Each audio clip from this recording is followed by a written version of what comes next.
Today, we will start with the third seminars. And the first topic that Professor Nicholls will introduce you is on the design of climate change resilient farming system. So, the floor is yours. Can I use your... Yeah. Hello, everybody. How was your weekend? It's good? At least the weather was nicer than the first day that I arrived. Okay, so I'm going to present this topic. That is a topic that I've been working in the last 12 years. We have a network in Latin America called REDAG, that is a 25 from 8 countries, and I'm coordinating that network. We started as a project. Now many students are doing the research on this topic because it's a current topic. So I'll be very happy to share with you this topic.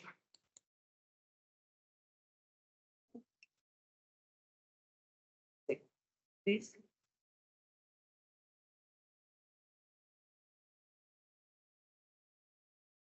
Does it work?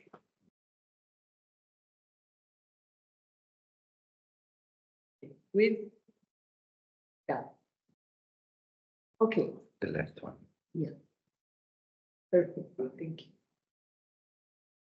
Yeah. So the challenge that we are facing right now is to increase production very much.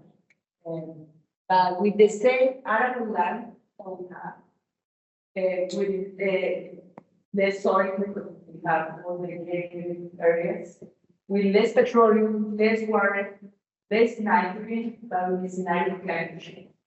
And we think, and also we have social unrest, financial crisis, and pandemic that we started the oil crisis. And what we think is this challenge cannot be addressed with the current model, the industrial model of agriculture. That's why agroecology comes in place. Sorry.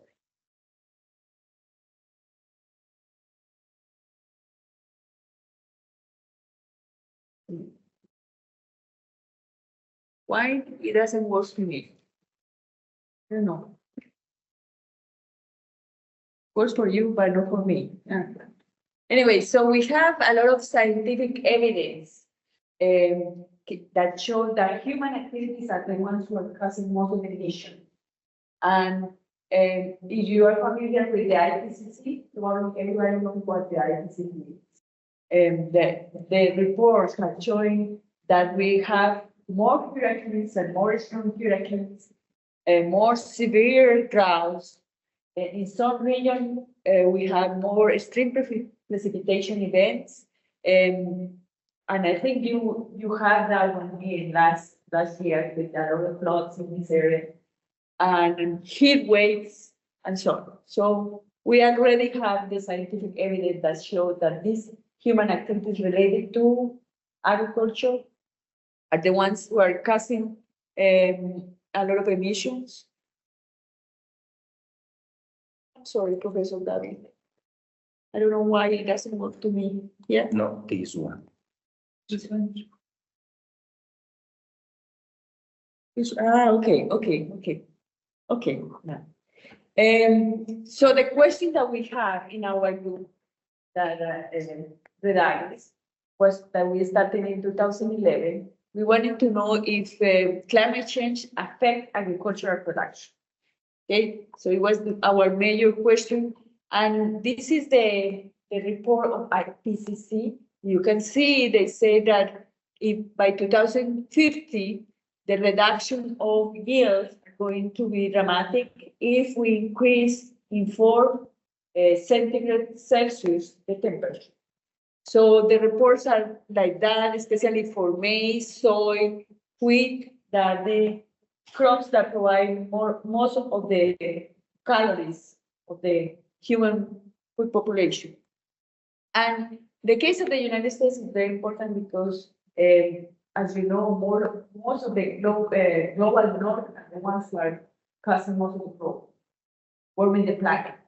But agriculture is also affecting the industrial approach, especially in the corn belt of the United States. And you can see here the corn areas in the United States with brown. You can see the color that is more or less brown. And this corn belt suffered too much, especially in 2012. That was the worst drought in the States. And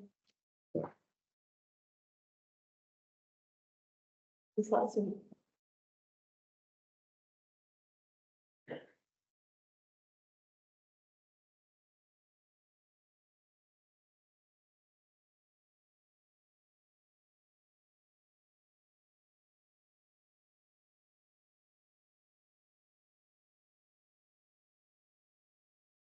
can you describe?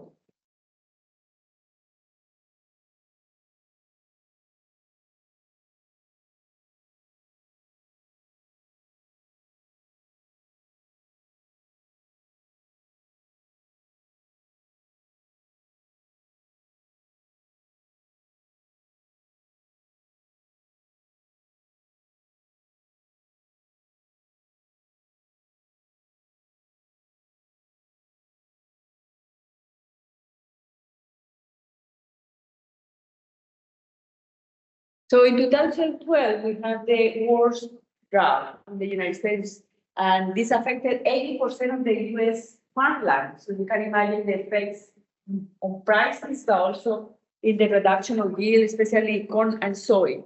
And you can see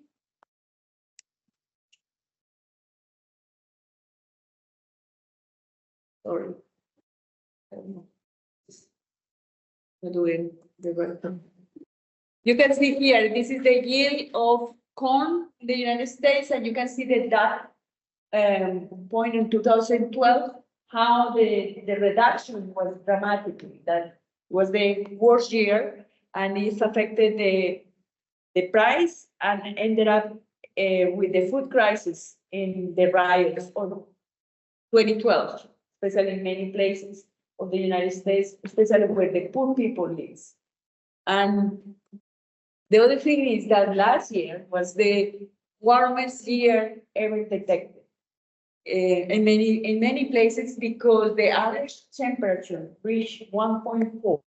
Remember that the projection was 4 degrees for the year 2050, but last year the average temperature reached above 1.4 Celsius, and so this is very difficult because we are reaching the point that we need to take action. Otherwise, it will be very difficult. So the other thing is that we have a lot of COPs. You remember that there is we have the COP28 last year, and however, governments sign agreements, but nothing happened, because even that we have 28 different conferences, we are increasing all this temperature, and also we are increasing the emission, increased 65% since country started to sign these protocols. And the other thing that is important is that in the case of corn, for example, look what happened since 1970 and 2010. All the climatic event and the trajectory of the climatic event and how this affects the production. You know, it could be drought, it could be mainly drought that are affecting the production.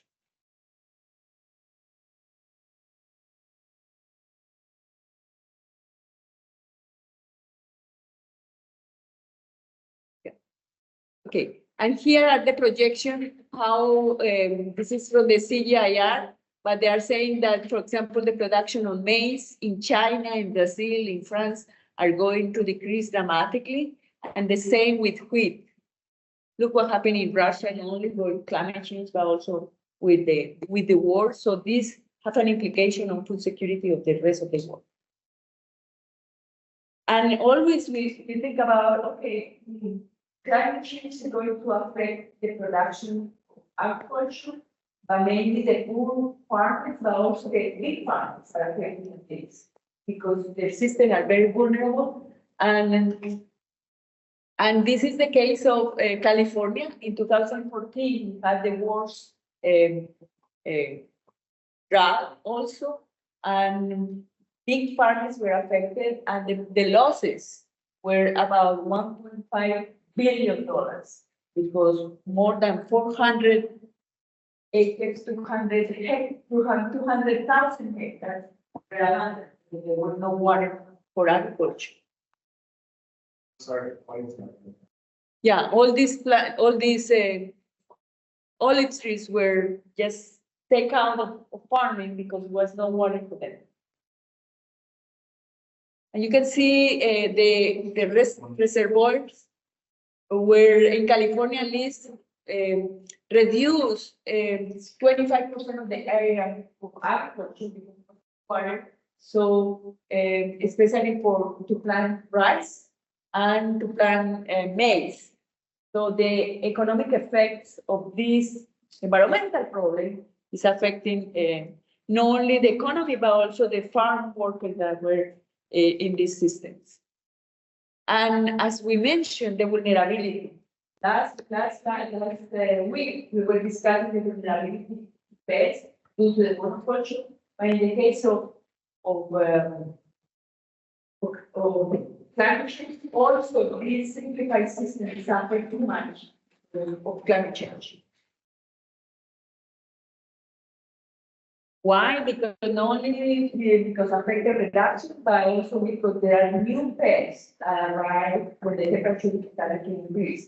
This is the particular case of grasses that affect dramatically the feed to livestock. And in the case of small farmers, also they are affected. This is the case of Colombia in the production of banana, corn in Mexico, but in this particular case was mainly when we had the phenomenon of La Niña, a lot of rain that caused all these floods. And in the case of the Caribbean, we have more hurricanes, more strong hurricanes. So since 2017, we were working with Miguel and other colleagues from Cuba, Haiti, and Puerto Rico. The network of countries that have been affected by the hurricanes. And you can see here in 2017, the plantation of banana in Puerto Rico, mainly for export, were totally decimated by the hurricane, totally affected and destroyed. And so we started that project in 2017 because in Cuba, the farmers, even that they were suffering with hurricane, the agriculture didn't suffer too much. So we were saying, okay, what they were doing that we can learn in other countries, in Haiti and Puerto Rico. So we started a project, but every year they have more and more hurricanes. So we designed the farm with the old agroecological principles, but then the hurricane Fiona came, and it was so strong that even that you are doing agroecology, didn't work. So there are limits of resiliency. You can reduce or increase the resiliency or reduce the vulnerability of the system at a certain point. Because when we have this event, it's very difficult.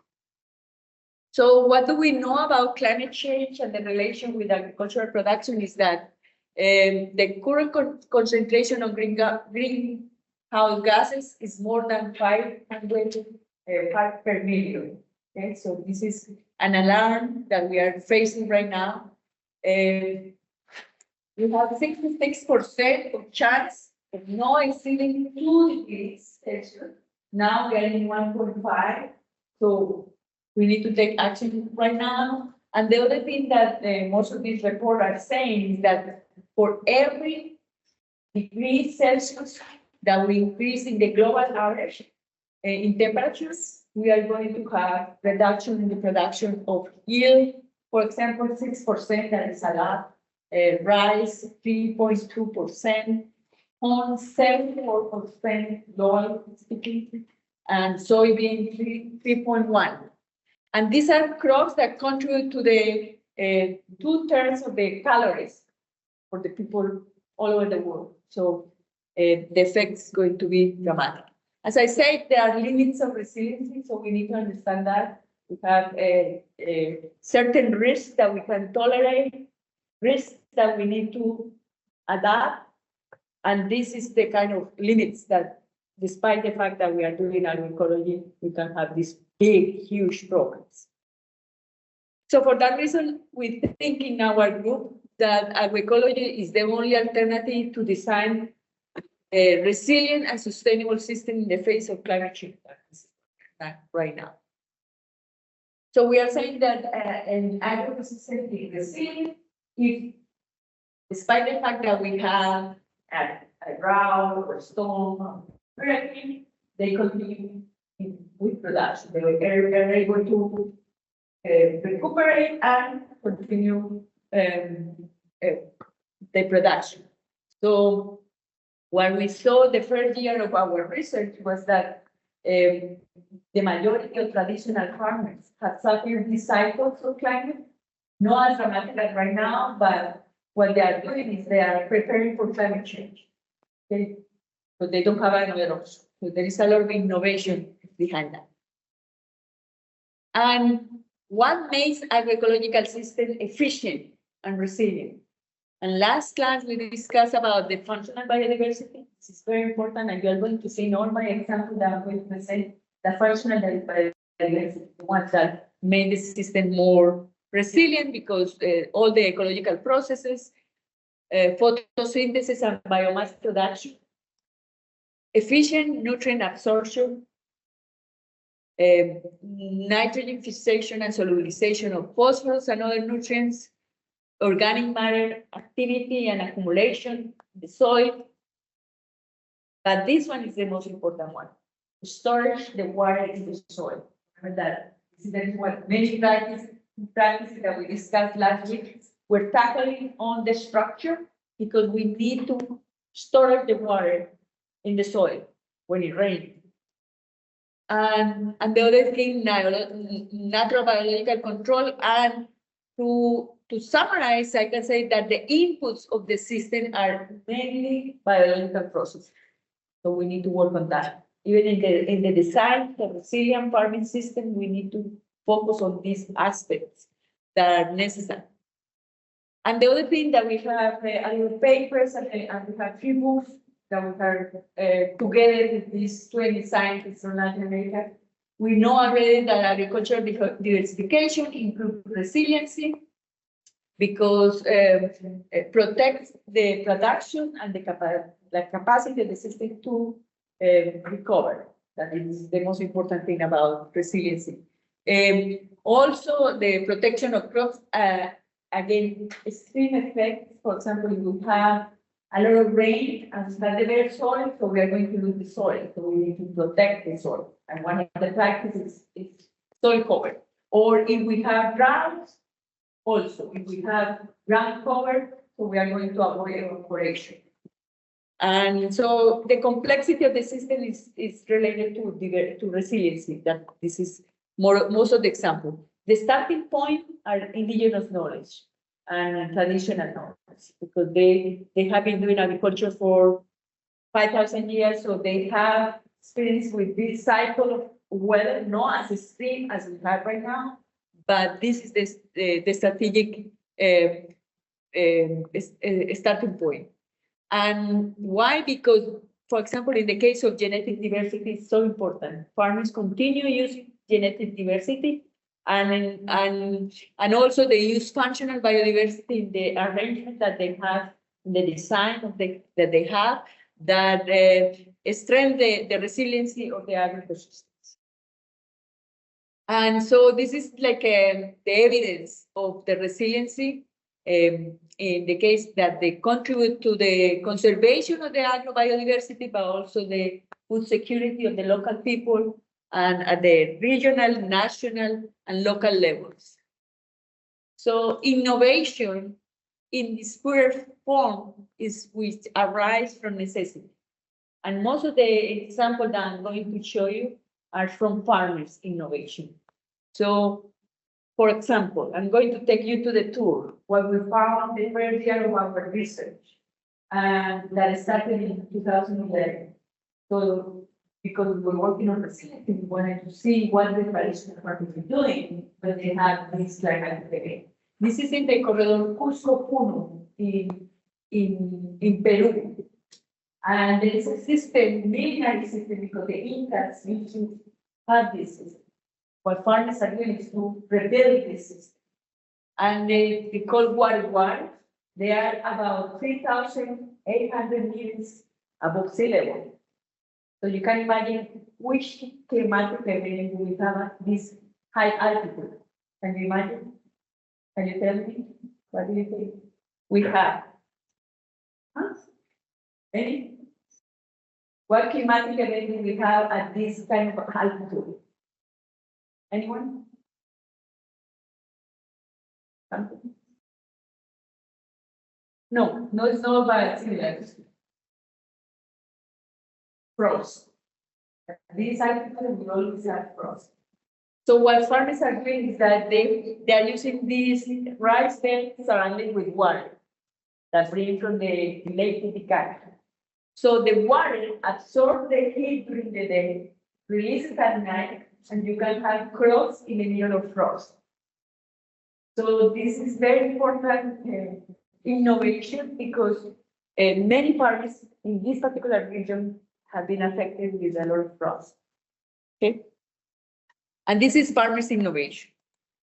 The other thing, this is not Latin America, but you must know that in Southeast Asia and especially Bangladesh, one of the countries that is on risk with climate change, and we are going to have a lot of immigrants that are going to come due to climate change because they suffer of the monsoon. Okay, so they have this system called floating gardens. So because they are in that situation, they started to innovate, creating these beds with bamboo that are floating, and then they full with organic matter, and this is how they can have certain crops during this season of monsoon. So very, otherwise they need to migrate to another place because they cannot do anything. So, but by necessity, they are trying to innovate. The same with the Dudorian garden, very similar to the Bangladesh case. And in this particular case, this is a farmer, no traditional farmer, but regular farmer that that it will be, we are used to plant crops in rows, but when you have a lot of water, you can have a lot of sanitary problems, like, for example, a lot of pathogens. So what they are doing is, in this particular case, he's growing in a mountain to avoid the water. And in this particular case, they are absorbing the water by capillary. And he doesn't have the same amount of diseases that the other one has, because avoiding this, you remember the example of the disease? So this particular aspect of managing the environment, in this particular case, the water, he avoids the problem of disease. So this is very interesting approach that many farmers are using. And in the case of a lot of water that we have, a lot of precipitation, we have in Colombia a region that rains 8 to 12,000 millimeters of water a year, so 12 meters. So all year around they are getting flood. So what the Afro-Colombians are doing, the women especially, they are innovating with this system called azoteas. So you can see that they are using the little boat that the fishermen are not using anymore. They fill out with the compost, and they made these beautiful gardens at this height, or even from one tree to another, and they put the canoes there with the vegetable. And it's the only crops that they can have because the rest of the region is totally flat.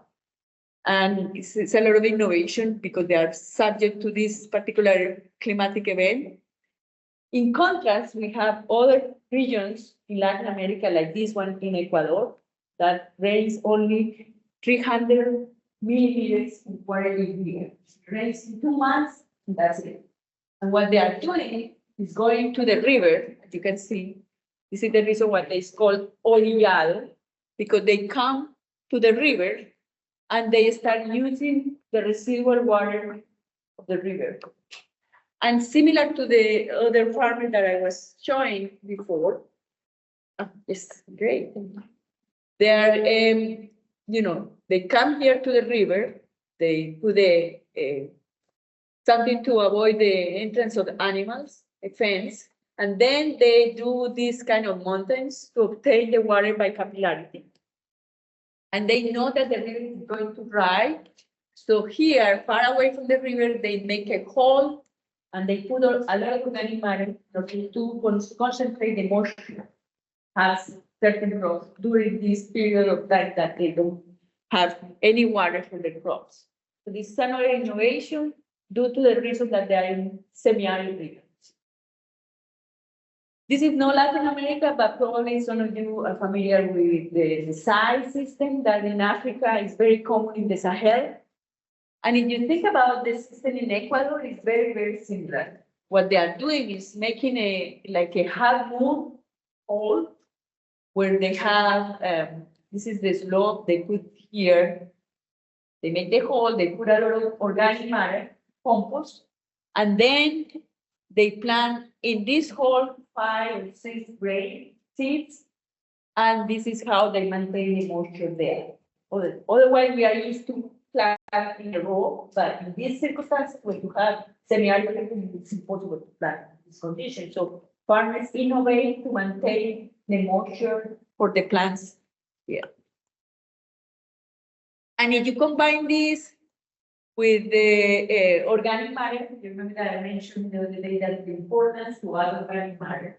The scenario of climate change is key because for 1% that you increase in organic matter, you increase the volume. So for 1%, you can hold 167 liters of water per hectare.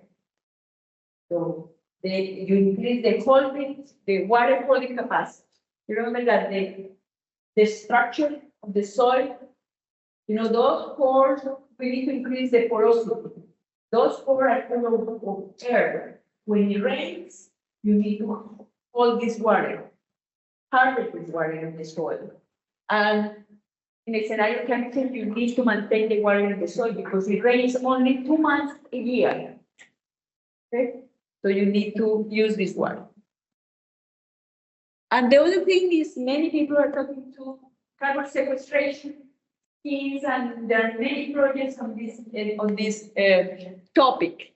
But I think what we are doing in agroecology is a consequence. All the practices store carbon because for this, the soil organic matter is 58% carbon.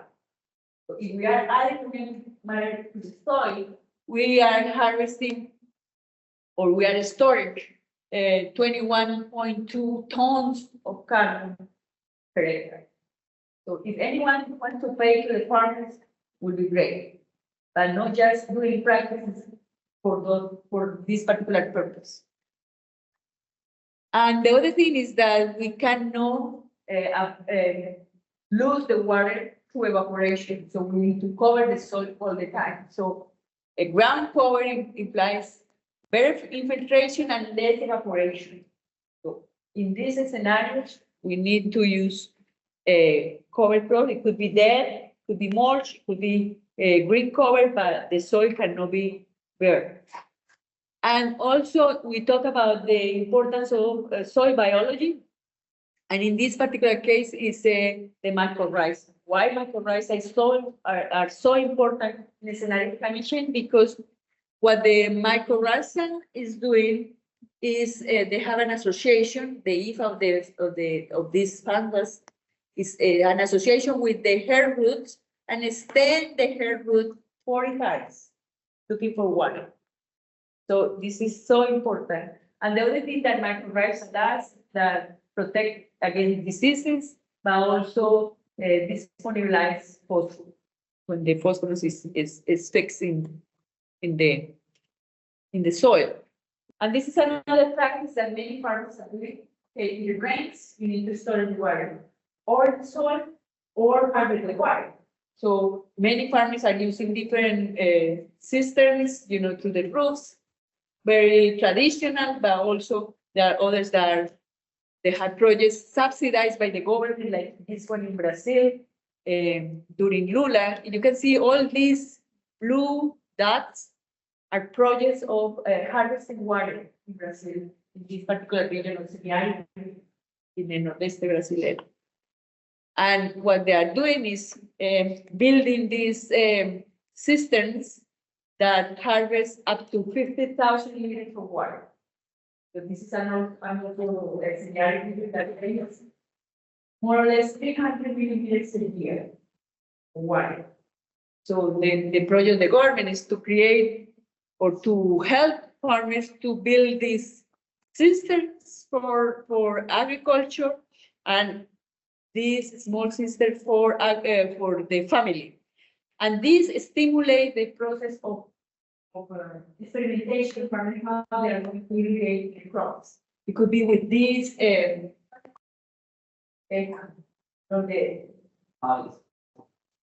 is group five. That is they have a lot of pores, so it's like drip, but in very artisanal way, drip irrigation.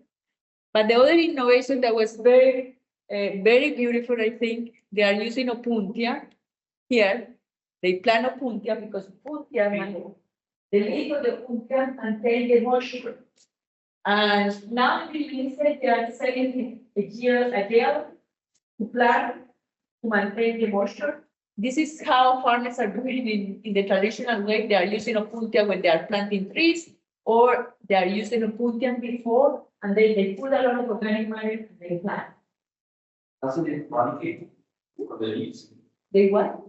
Doesn't they eradicate for the roots? They cut in a way that they Bury. and they bury it. They put a lot of compost and they bury it. You leave it exposed. And they also make like a little, with the knife, they put a little to avoid that problem. And this is how they grow nopal in Mexico, because they cannot grow with corn due to the drought, but at the same time, it's part of the diet in this particular country. So we want to.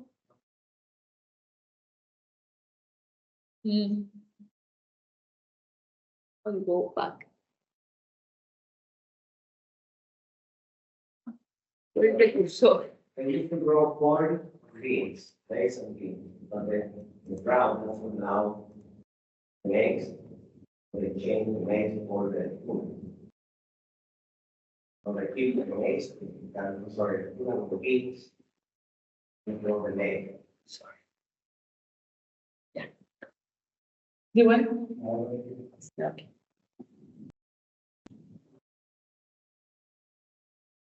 Sorry. Yeah. So what we have found in the literature, and also the research of our team, is that polyculture exhibits greater stability when we have these climatic events than in monoculture. For example, data from 94 different experiments with various sorghum association with guandul, that is Kahan, a plant that is very rare system that we use a lot in the Caribbean, and many people in Africa use part of the diet. And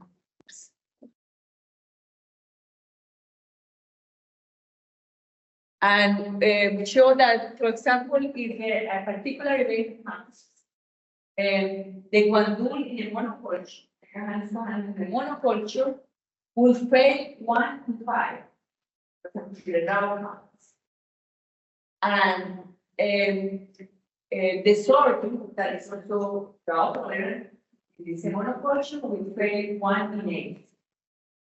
But when we have a polyculture of guandul and sorghum, it will fail 1 in 36. So the probability that fail is reduced when you have polyculture that when you have monoculture. This is very, very important.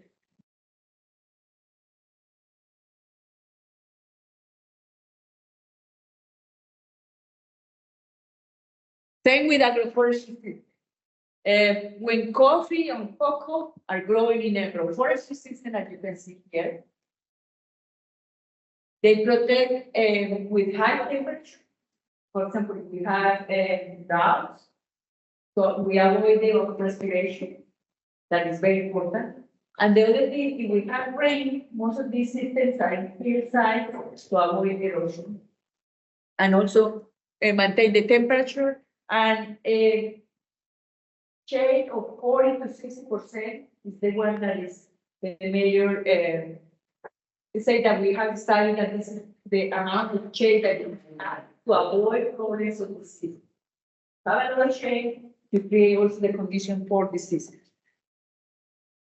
And you can see here with an example from Colombia that if we have this particular kind of shade, that the evapotranspiration is lower than if we don't have shade or the shade is an homogeneous shade or very low shade. Okay, so more evaporation in the case of low shade than high shade.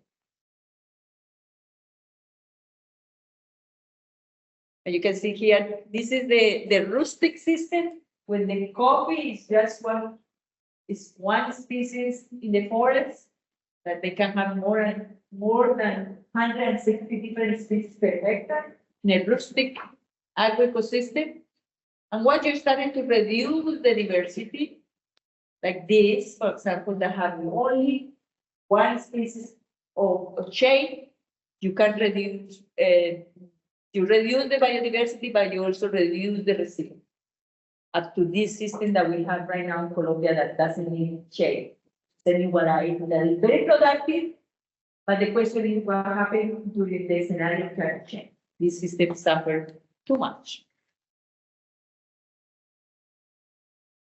So the question is, does the technification improve the agricultural adaptation to climate change? And I'm going to explain this with the case of Colombia, with the Variedad Colombia, new variety that is very productive, but in a scenario of climate change, farmers have been suffering with yield reduction up to 30% of the yield with these systems. So the question that we ask is the sun coffee suitable for a new extreme and unpredictable climate? This is the condition of our farms. They are always in huge hills, and now with this variety, what we are doing is eliminating all the diversity, all the plant the soil, and we have these huge monocultures that are very productive. By the scenario of climate change that we have suffered.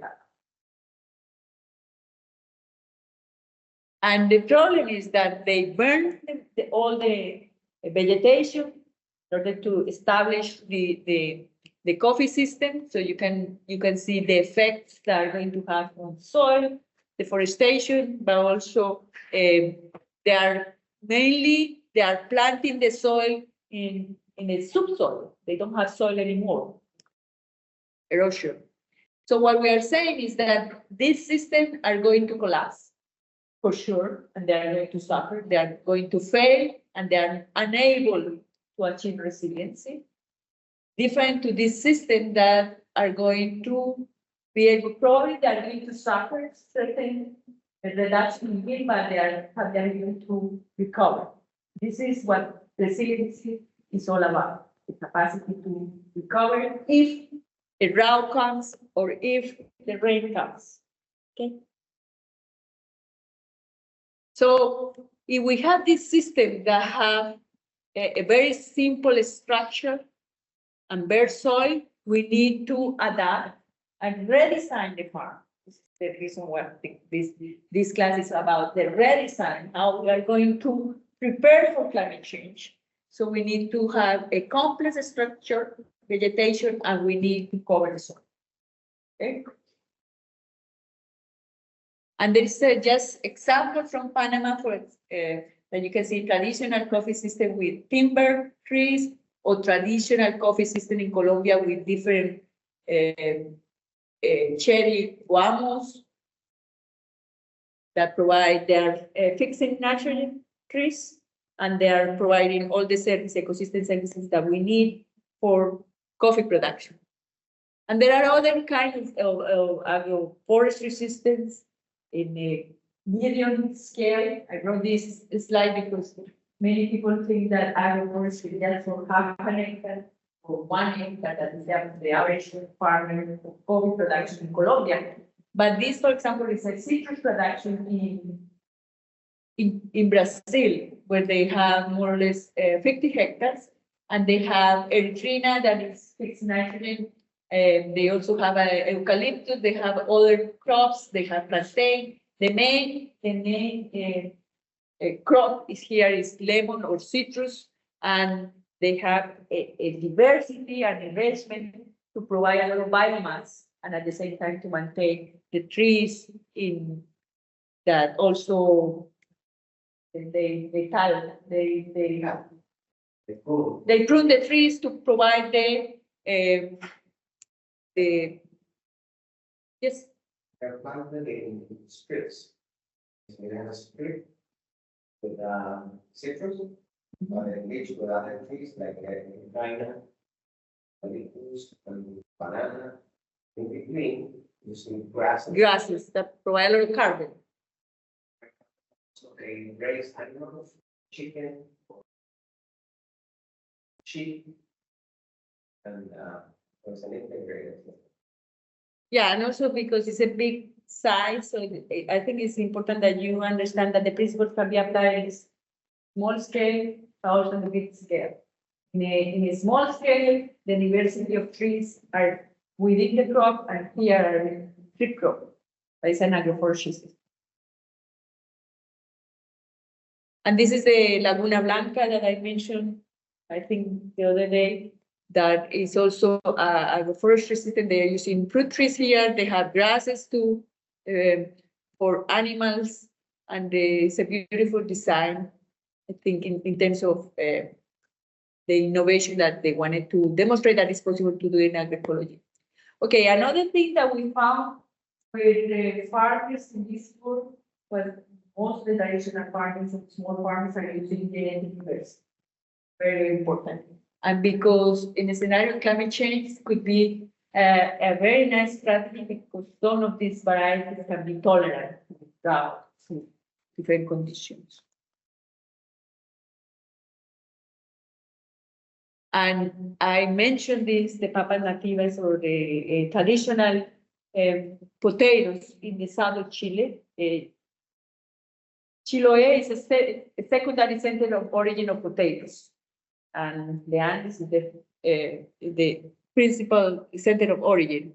But the women here kept these varieties, as I mentioned the other day, because it was part of the culture to give potatoes to the daughters.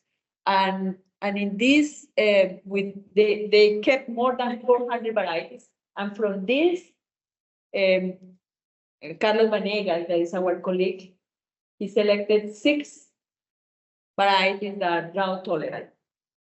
So very important for other farmers that don't have that tradition to get the varieties, traditional varieties, but they share these genetic resources that are very important in scenario climate change in a region that we never thought that was like we are going to have a drought. So, and these are the varieties that they are using right now and sharing with other farmers. This is another example from Mexico. This is a farmer, and Jesus Leon Santos is the chairman of this group, and he got the Goldman Award for reforestation and for the work that they are doing in the territorial level. It's a peasant NGO, I can say, peasant NGO. And the idea is that in this particular NGO, they have a traditional varieties, because you know, Mexico is center of origin of corn. So they have varieties that perform very well if you have a lot of precipitation or low precipitation, and lower altitude or higher altitude, thousands of varieties. In this particular case, Maíz de Cajete is in a they have it in a region that is a semi-arid region. Means that it's a variety that performs well at lower precipitation per year. It rains only 300 millimeters water a year. So what they are doing is not only the variety, but it's the management that they do with variety. They have this instrument or this tool that is called cajete, that they make whole 20 centimeters. They put a lot of compost here, and then they put 5 or 6 different seeds, and this is the only corn that we have in place, because there is no water, but they manage the soil in a way that they can have this variety that is drought tolerant. There's no moisture there. Yeah. And And the compost. germinate in compost, can germinate without rain. And they also have what is called the adventure wheat, el trigo aventurero, that they also have the same properties. It's very drought tolerant, so they can have certain crops in the semi-arid regions. And this slide, I know this slide is from Banana Chiva, but explain the comparison between modern variety versus traditional variety. And you can see that if we use just this indicator that we always use in agriculture, kilograms per hectare, yield is one of the indicators that runs the modern technologies. And you can see that the traditional varieties, the yield is 3,200 kilos per hectare, compared with the Burlo varieties, modern varieties, the Green Revolution, 4,600. So immediately, if we just see this indicator, we select the modern variety. But look, the demand of water. This Burlo variety needs water, and native variety needs less water. This is 3 times more, the needs of water is 3 times more than the native varieties. But look, the idea is that we need to change the indicators in a way that, for example, demonstrate the efficiency of these varieties. For example, the productivity with respect to the use of water, kilograms per hectare per centimeter of water. Look, the production of native varieties, 620 kilos versus the Burlo variety, 290 kilos. So this is one rationale why farmers are using traditional varieties, because perform well in their environment. And this is the reason why in agroecology we need to prevent problems that are going to affect our yield, so we mix varieties or use traditional varieties. And also, the landscape matrix influence the local cycles of water. It's not the same if you have your farm here surrounded with monoculture, that if you have your farm here surrounded for these kind of corridors that are going to affect the local cycles of water. So this is not Latin America, but this is China, that in this particular region suffer a lot of droughts. So farmers couldn't plant it here, compared with these farmers in the same, not in the same region, very close, but they were able to plant rice. And not only one variety of rice, as you can see, we discussed the other day, they have different center of origin of rice, so they have more varieties. And look, the first example were here, where it was totally deforested, so the conditions were worse compared with the other farmers that have different matrix. and they were able to plant rice. So the local cycle of the water was different. So this is one of the indicators that you're going to see that we are going to analyze when I present the methodology. So the thing is, the summary of this particular sample that I showed is that we have a climatic event. So we need to work on the resiliency of the agriculture system to think how we're going to design a farm to prevent hurricanes, to prevent the drought, or to prevent that the crop is going to be affected with this climatic event. And there are 3 different pillars that are going to be in our design. How we are going to increase diversity using different strategies, polyculture, agroforestry system, cover crops, you name it, according if you are with small farmers or with big farmers. We need to manage the water in the soil, so management of soil and water with different practices, adding organic matter, covers, always we need to cover the soil, and also we need to harvest the water. And the other thing that the last point that I presented with the example is the complexity, the landscape management. We are surrounded with complex landscape or corridors. We are in a very situation if we are surrounded by conventional farming, monocultures, and so on. So, and we have several evidence in Latin America that I want to share with you the kind of farming, how agricultural systems that are using agroecological approach suffer less or were more resilient than monoculture. This is the case of the Hurricane Mitch that affected Central America. Our colleague, Nicholls, that is part of our network, were able to analyze or to compare what happened after Hurricane Mitch in conventional farm versus agroecological farms. And here you can see that the agroecological farms were using mulching, terraces, they were covering the soil, they have agroforestry system compared with this one that were just monoculture.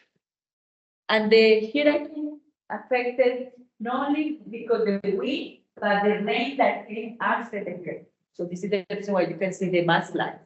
And he compared the mudslides in 3 different countries, Nicaragua, Honduras, Guatemala. And you can see here that the agroecological farms suffer, but suffer less than the conventional. Okay? And the concept of resiliency is, okay, they suffer, but they are able to recover.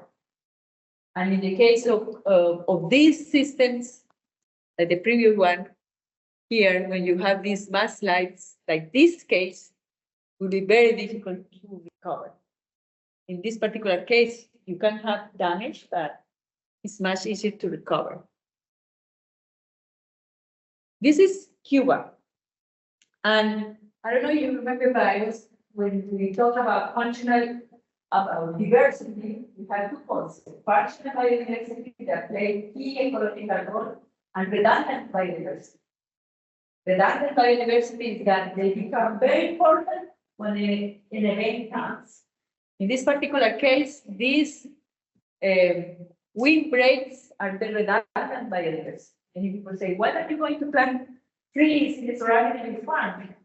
You don't make money with that. Yeah, but the question is, what happens if the hurricane comes? If the hurricane comes, these windbreaks reduce the speed of the wind and protect your crops here inside. Okay, so there is a lot of research done in Cuba. This is the reason why the project with these 3 countries that I mentioned was key, because they prevent that the hurricane is going to affect the crops.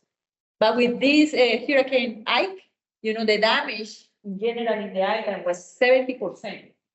70% of damage. But they were monitoring the different kind of systems, less diversified system compared with very diversified system. The time to recover was faster when you have more diversity than when you don't have diversity. So, for example, in this particular case of plantain, if you don't have the windbreaks, the plantains and the hurricane comes, the plantains go away. You find your plants with your neighbor because the roots are very shallow. Okay, and if you don't have this, and probably this plant with the hurricane fall, but it doesn't flow away. Okay, compared if you don't have this, your time of recovery will take more time, and probably you are going to lose more of your crops. So it's very important. Here you can see after hurricane, the average loss in diversified farming system was 50% compared with 100%, 90 to 100% on those that have less diversity or monoculture. And the recovery was about 80 to 90% in this farm. Okay, 40 days after hurricane. And this is another evidence from Colombia, animal production.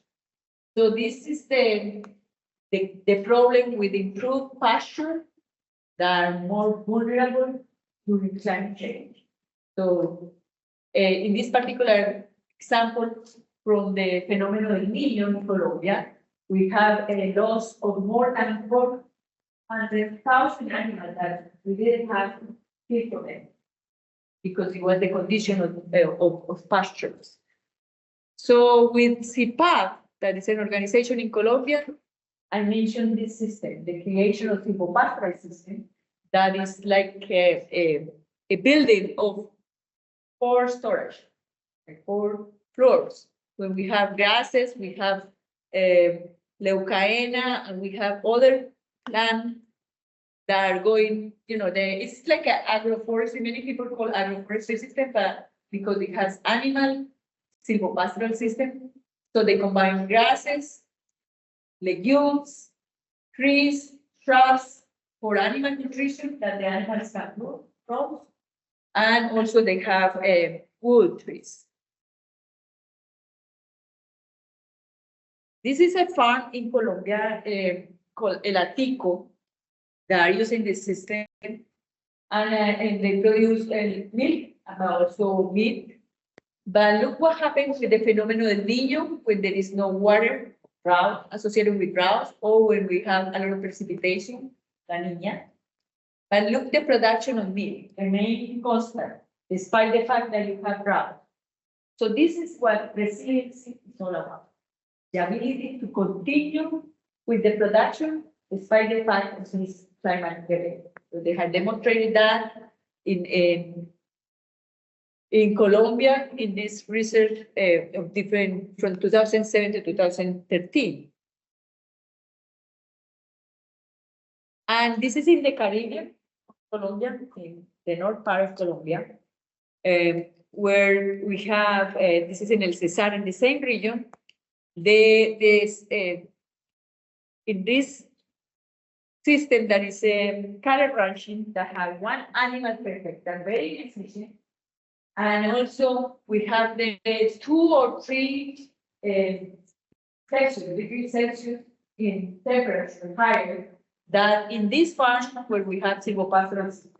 In this silvopastoral system, we have more relative humidity, 20 to 30% more, and less about respiration. And the animal welfare is much better, and this is the why they continue to produce milk.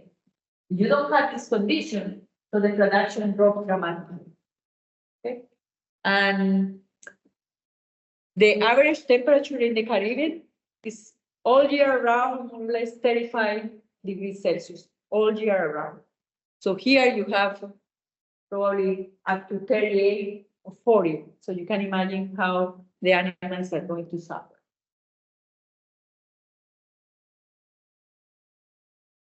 Okay. So This is in the lowlands, right? Near in the Caribbean. And this is another example from the highland. That, remember that I say that at the altitude, you are going to have a lot of frost. So this is what happened in Boyacá in 2,500 or 800 meters above sea level. So we are going to have frost.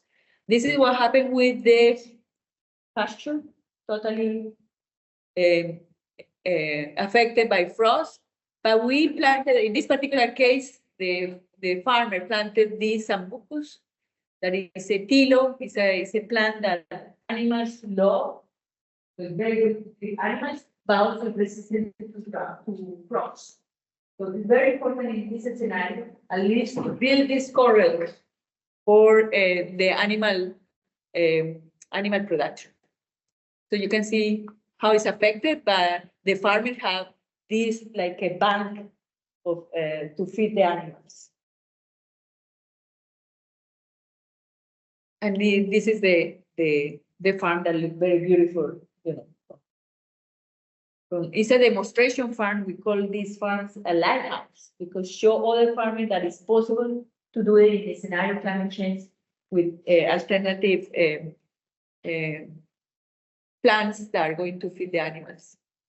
And this is a conversion, and I don't know if I mentioned this or show this slide, but this is the conversion of cattle ranching, very inefficient, to silvopastoral systems that have a lot of efficiency since 1986. This is a model of farm that we have in Colombia that demonstrated that this is the starting point, and this is how it's right now.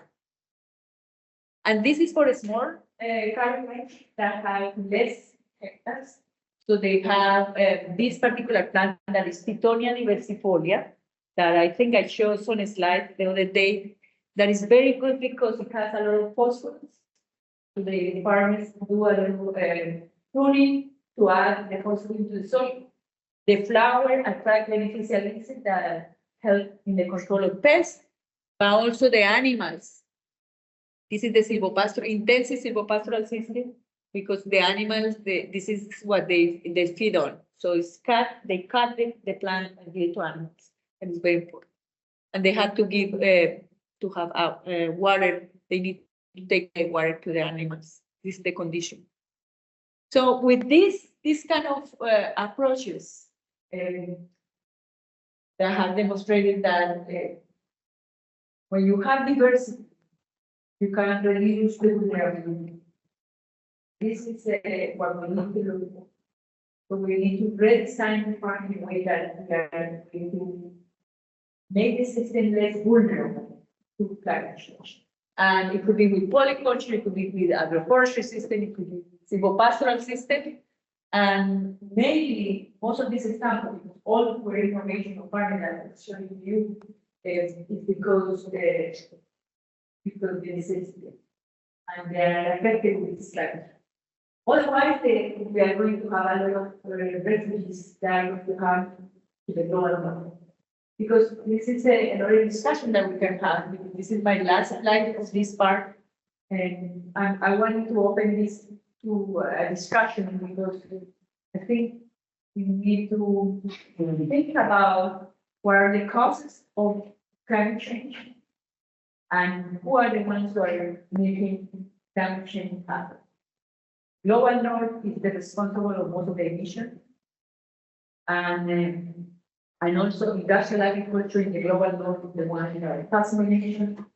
And we have another group of farmers in the global south that the receptors of climate change, they have nothing to do, or the contribution to climate change has been very low, but they are affected by climate change. But at the same time, this kind of agriculture are pulling the planet because they are showing the way how we can design our efforts. So with that, I will open the discussion because I think it's just the next slide. Next part will be, next slide will be the methodologies, how we assess the resilience. So really nice if we can discuss a little bit your impression, what do you think? how climate change manifests here in Europe or in Italy, and what we can do. So, If you know examples of innovation that you have seen here, that I think would be very important to discuss. So anything. So we have like 15 minutes to go for a coffee. So if you want to say something or whatever, let's break the ice. Yes. Question. Yes. First, for the a little bit model of curve to the standard ship for the disease and the water. Okay, so we normally use something here is not a little mountain, but a little bit of inclination of the ground, of all the ground to go take away water from the soil. So my question is what difference if I do a little mountain or a mountain for the soil? No, the idea with farming that using this little mountain is to avoid to plant in the water. And the other thing is because by capillarity, they cannot take the moisture. So if It could be higher, it could be, you have like this, yes, or you have. In this particular case, they are planting like this. yes, Because here is water, yes, okay? And instead of planting like this, we can have water here. Everything is low for certain batches. So what they are using, they are planting here to obtain the water like a plant. okay, That's here. okay. This is a question. it's not gonna school. It worked. Yeah, yes, for all the for available on the nectar, not on It was raised good. Like this instead of this. like sort of soil is it my soil can go something so can either and then the water I say if I take this and I go a little this for example one action Yeah, I think it is. is this enough is we normally use this so we have a little inclination. For example, once points there one essential of the inclination and not in the middle. For sometimes, for example, for strawberries, a little mountain, but then there are mountain so. So what you're talking about is draining water, so the water drain. Yes, exactly, for the drain difference, it's the difference for these 2-3 meters. There are a lot of differences. A lot of difference, there are more than the same, there are different results. There is another information that is important in this context, because what is important is to drain the water. Okay, I think it's okay, because one of the concept is we cannot have water because we Okay. create the environment for the season. okay, So the idea, in this particular case, you are doing a practice to drain the water. In this specific case, they are using because there is a river. This is a river. okay, This is a river.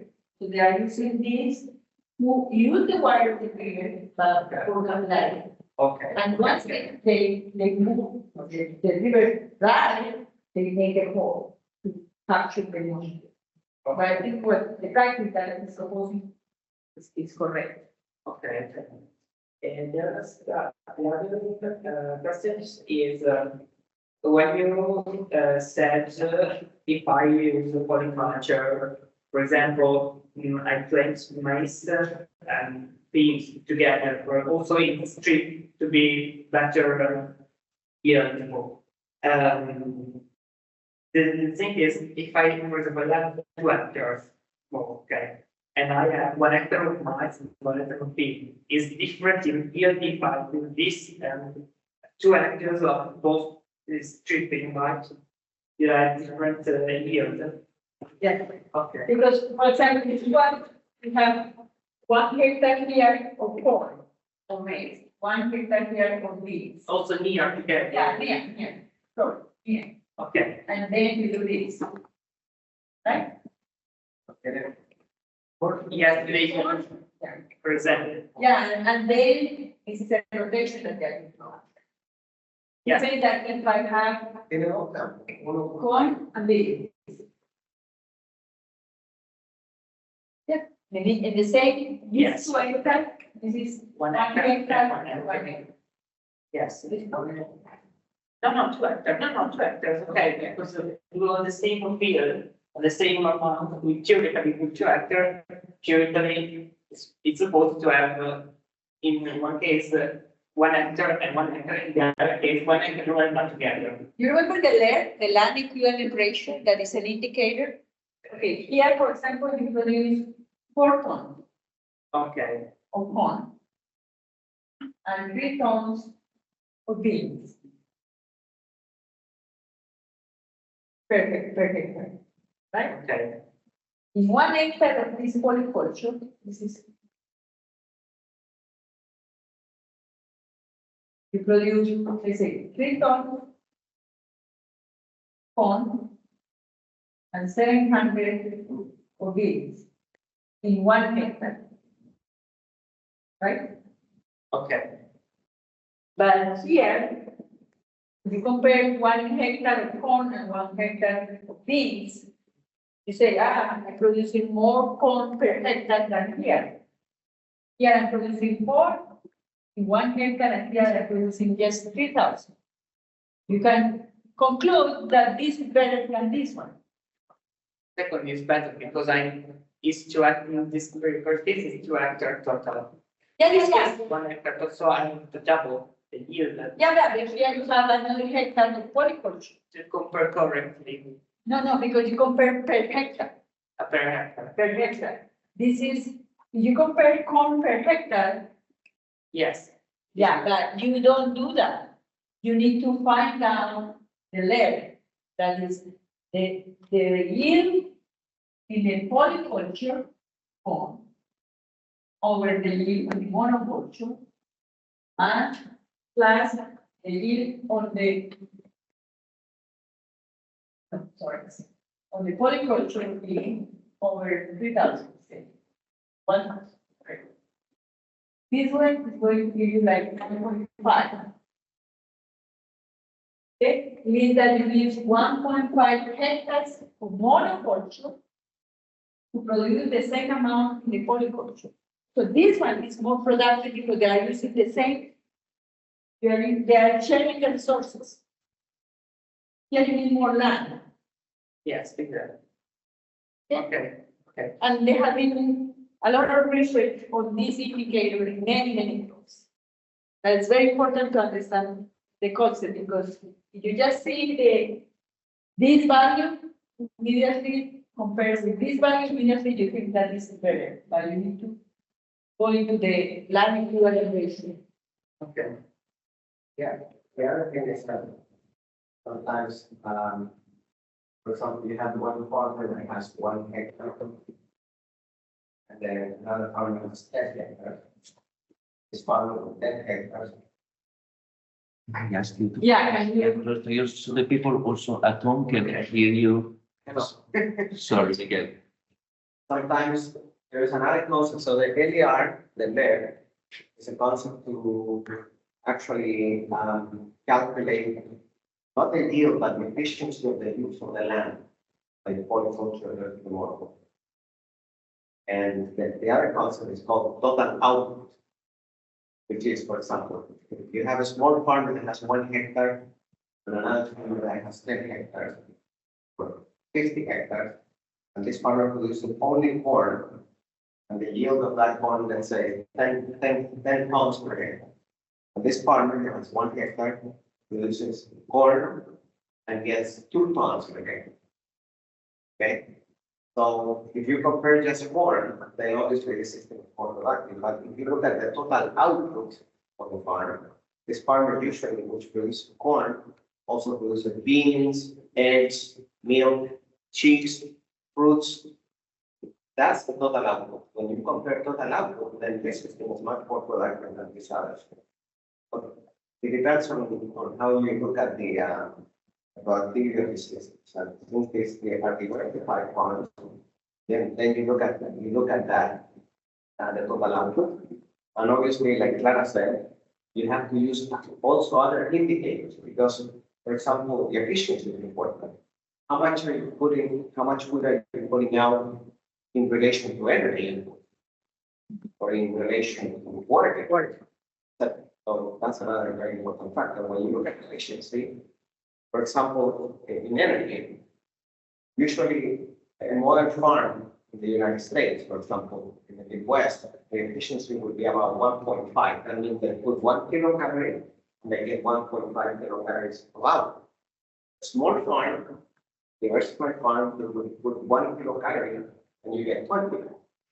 So it's a different story in terms of efficiency. Thank you. Yeah, yes. You have a comment? Yeah,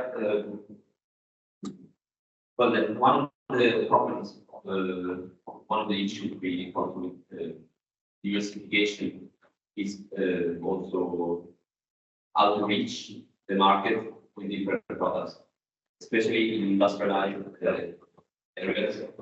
The peasants are used to produce 1 to, well, just a few products and sell large amounts of these products to single buyers. And when they have maybe well, when they multiply the more of the products to sell, and this is especially the case for timber in alcoholistic production, temperate environment in Europe, and reaching the market for timber, especially high value timber that requires you to sell at good prices. It's not always easy.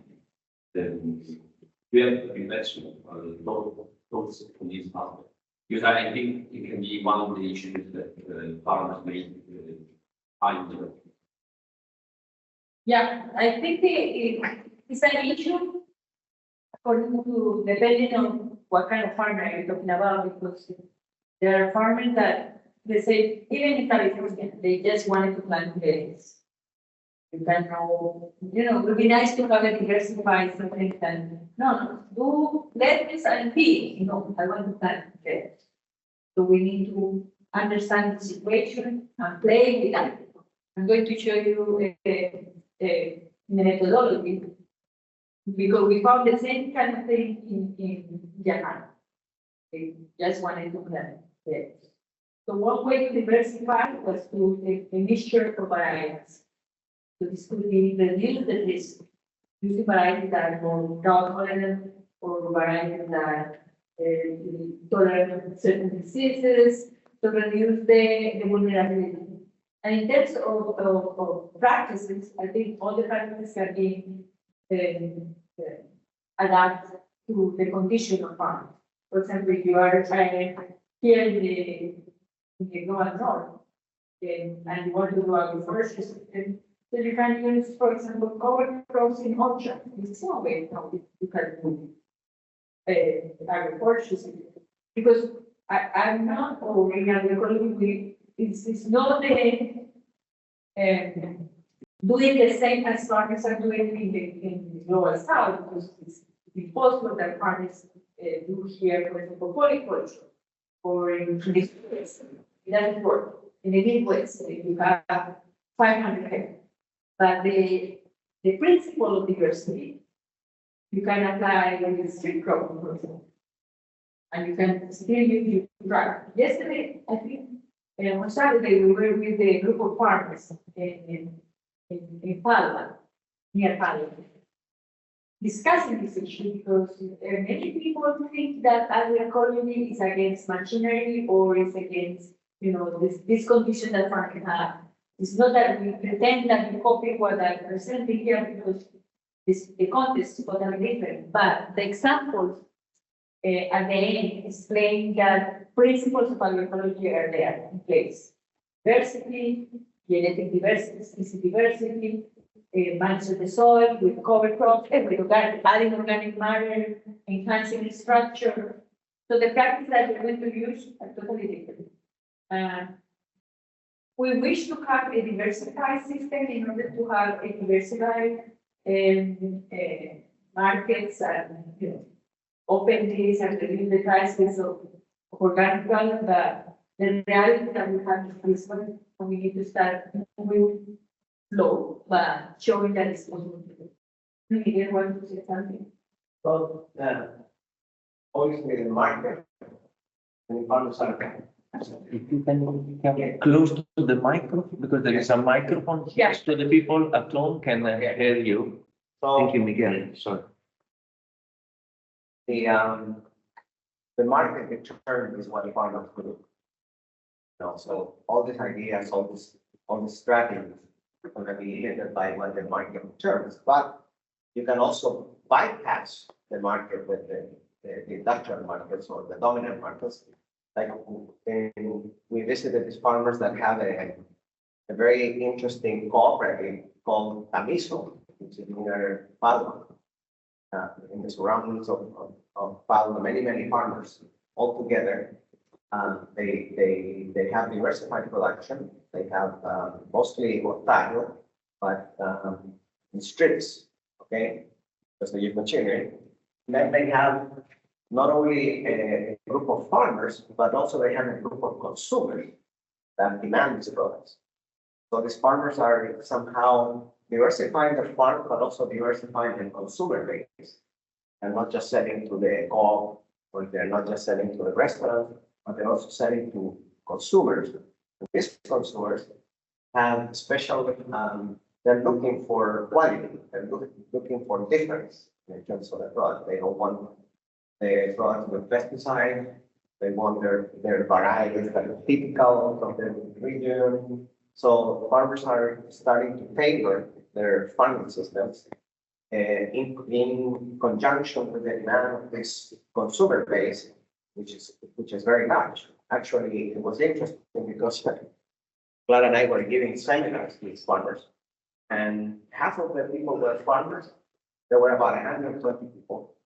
Half were farmers, well, not half, maybe 1/4 farmers, some students like you, and then the rest were consumers. Consumers that are interested in knowing how the food that they are eating is produced. So the dominant markets are dominated, by, and they're very specialized. So it's very difficult for those farmers to break away. But if you create new territorial markets, new local markets with a different consumer base, then you can start promoting the sectors much more easy.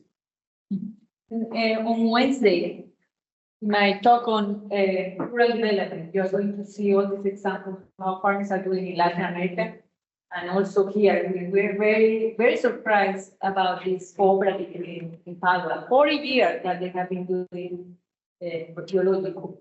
And it's amazing how they get organized, not only from the farmer's perspective, but also from the consumers. Very, very interesting. Any other comment or question? A comment from? I would like to ask if there are some questions from the people attending online.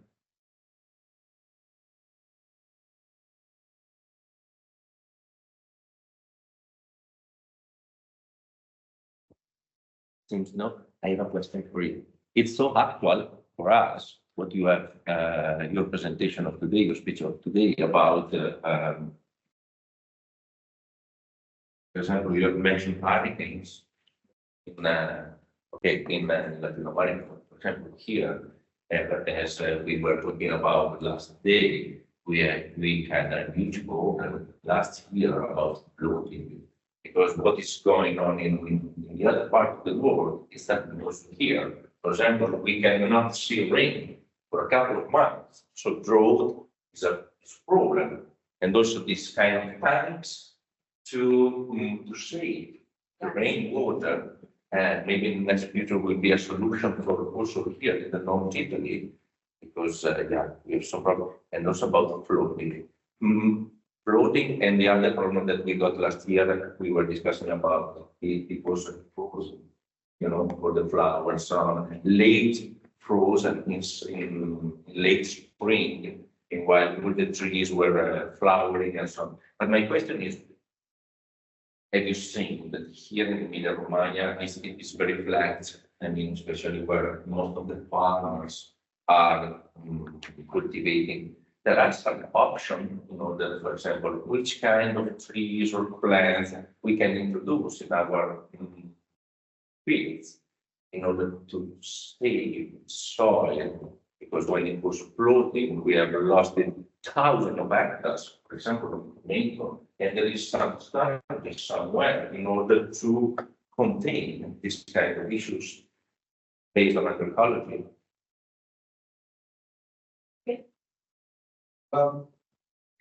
Give you the opportunity to begin to talk. Yeah. Definitely, you want to enhance organic matter in your soil because you're going to improve your structure.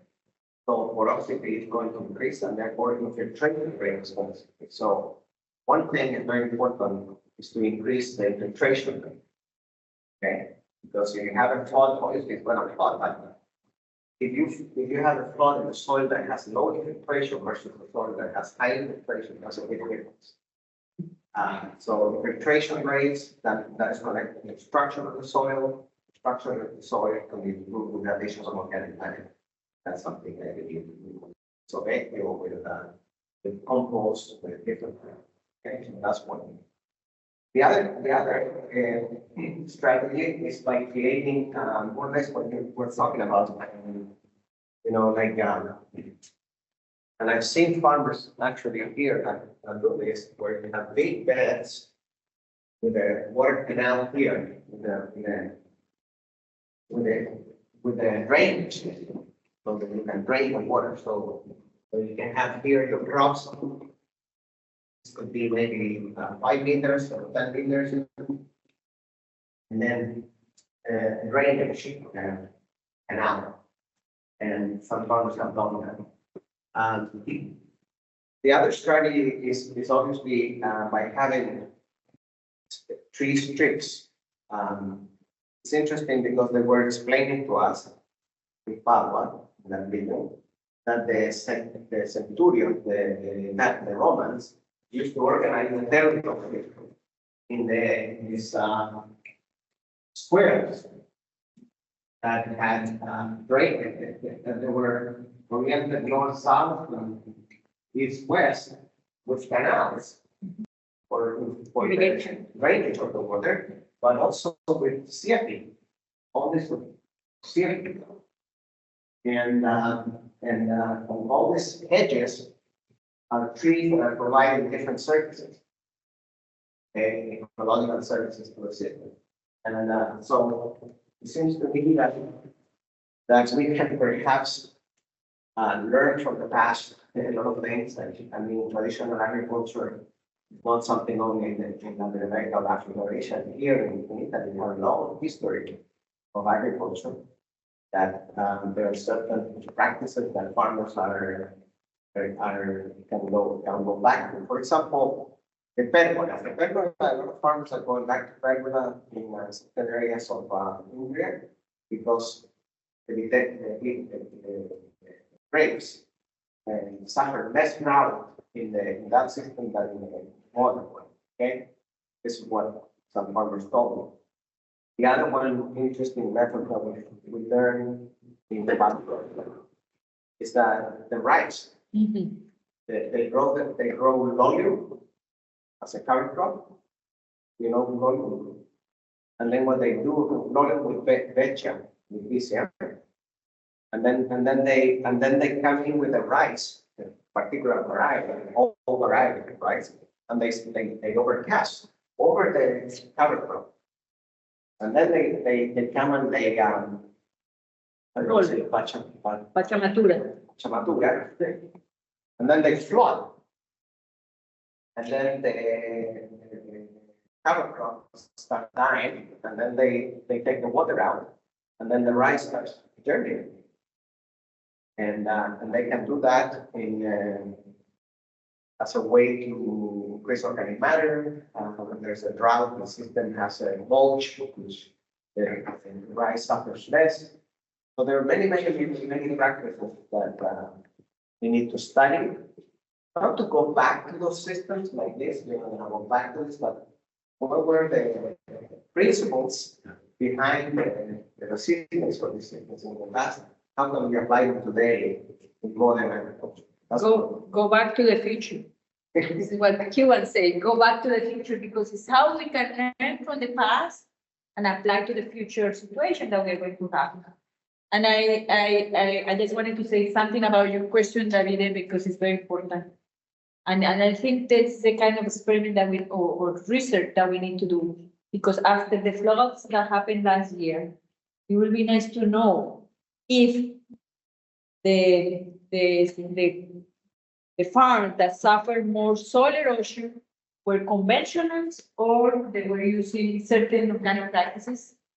Because I'm assuming that the soil is different with the management. For example, the organic farmers have better soil, they add other organic matter. So the water holding capacity here is different than the conventional one, for sure.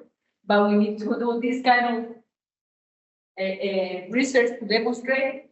And the other thing that you were writing is like drainage. So if they have this condition or they are flat, so the water doesn't infiltrate and cause of the problem. And the other thing about crops, I think that many farmers are using in Chile, for example, with that they have similar conditions, but it will be cover the soil, because it's different when you have bare soil and when you don't have, or when you have cover. It could be different kind of cover. It could be mulch, or it could be another cover crop that will be help in reducing or changing a little bit the temperature. And what else? I forgot. But anyway, this is more or less how you start thinking what you can do here, and according to the challenges that you are facing.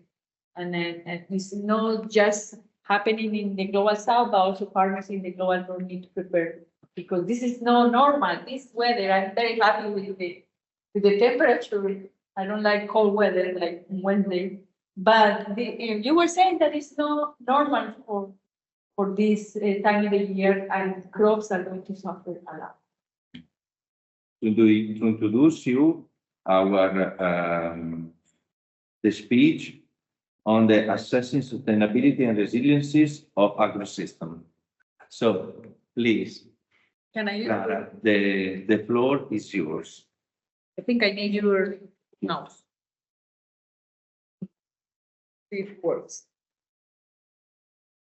Okay, so one thing that I wanted to mention is when we started these Redagre projects, we had a PhD on agriculture.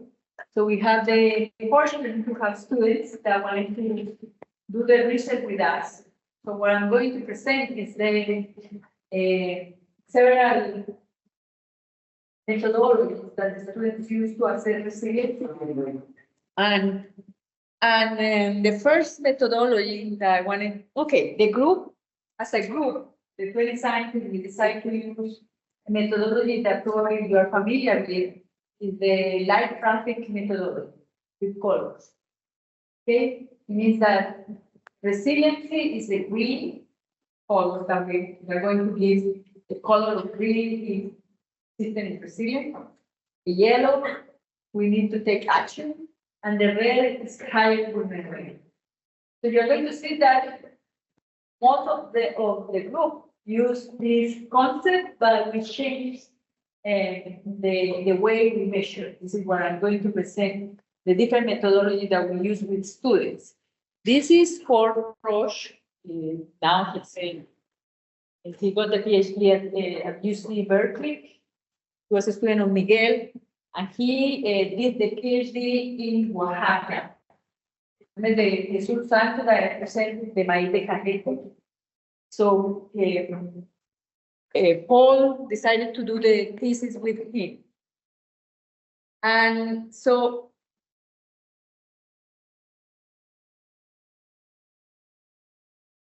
what he was using the happy face.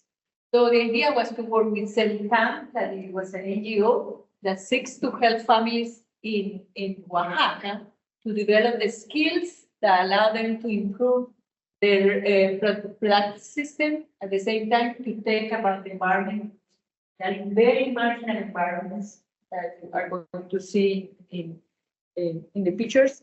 And the other thing that is important why we select this method of partial iconography was because it was indigenous group that was very difficult.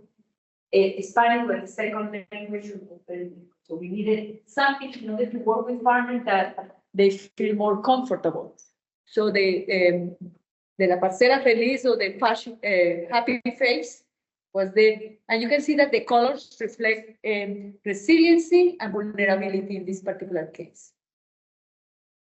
So the idea was to work with farmers together in a participatory way to select the indicators that were very important according to the event that they had, climatic event, and also according to the landscape that they have, if they were located in the slopes or they are in drought conditions, or do they have the major events are hurricanes, depends. So the indicators are going to change according to the climatic event. So the first thing that they did as a group was to describe the categories that they are going to work. So they were planning to have a set of indicators at the landscape level and indicators at the farm level. So in these two scenarios, I'm sorry that these are in Spanish, but the idea is to give certain characteristics. What is the happy face in terms of the landscape matrix? If they are surrounding with forests, or they have certain fields that they are not planting these fields, and so on. And this one, the sad face, is like they are surrounding with monoculture, for example, in order to help them to understand what is the difference between different phases in terms of the landscape matrix. And in the field, they are looking for certain practices that they are using, rotation, the kind of seeds that they are using, and so on. So, for example, if they are using maíz de cajete or they are using modern varieties, so probably modern varieties is going to have a sad face.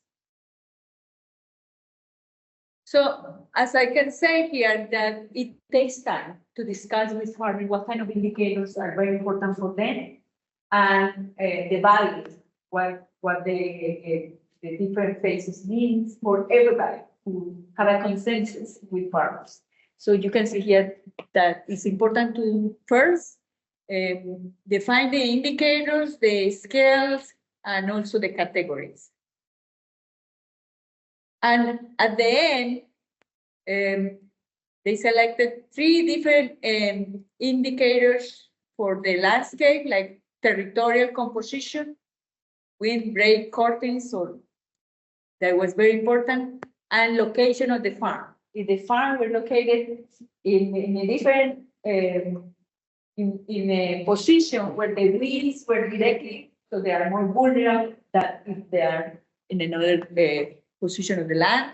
In terms of the farming management, different practices that they were using, crop rotation, the genetic diversity of crop varieties, if they are using polyculture and so on, and the soil. Soil is so important because they are in slopes. So the resource soil is key. Probably if you go to another semi-arid region, water is an issue. So many indicators are going to come from this particular category. But in the case of soil, they were looking for soil organic matter, soil depth, if they were using fertilizers, and so on. And here you can see the colors, but there are indicators of landscape, indicators of farmer management, ecological practices, and soil quality, different kind of indicators. And you can see the colors. These are all the indicators, farmers indicators, and 2 communities. Okay, so this is when you are doing your thesis, especially with these methodologies that are very qualitative, and sometimes the university don't like that. There's no subjectivity. So what we need to do is increase the number of samples to give more, to have the data that support what you are doing, and then do it with farmers. So it's kind of, and here you can see how, especially women, were participating in the evaluation of their own farms with kids. So it became a very ludic methodology where kids were drawing the faces, and the ladies were the ones who were giving the value to each of the indicators. And then we started to do the discussion with farmers, because the most important thing is not to do the research and publish papers, but what is useful for them. So have this kind of discussion was so interesting, because the thing is discussing with them, how do you get more happy places, what you need to do, and how you maintain the happy place, in the resilience, because it's kind of the optimal condition in the categories of landscape, farmer management, and soil quality. So it was kind of the participatory discussion in order to redesign the farm or to maintain the farm as it is, and probably certain things. But after this discussion, what we came out with 2 conclusions that was not very technical. They were more social. They say, you know, they recognized that social organization was so important, and also the education of kids in school to restore the landscape, to maintain the ecological practices, and to improve the, especially the landscape indicators that were the ones who are, you know, worse. And so after that, there is a methodology in Latin America called campesino campesino, farmer to farmer, where the best farmers invite other farmers to see their farm, and they explain why the system works for them. And we, as a scientists or foreigners, we are there to support and to explain sometimes why the system works. Okay, but this is one way how you empower them to present, but also to be proud of what they are doing in the right way.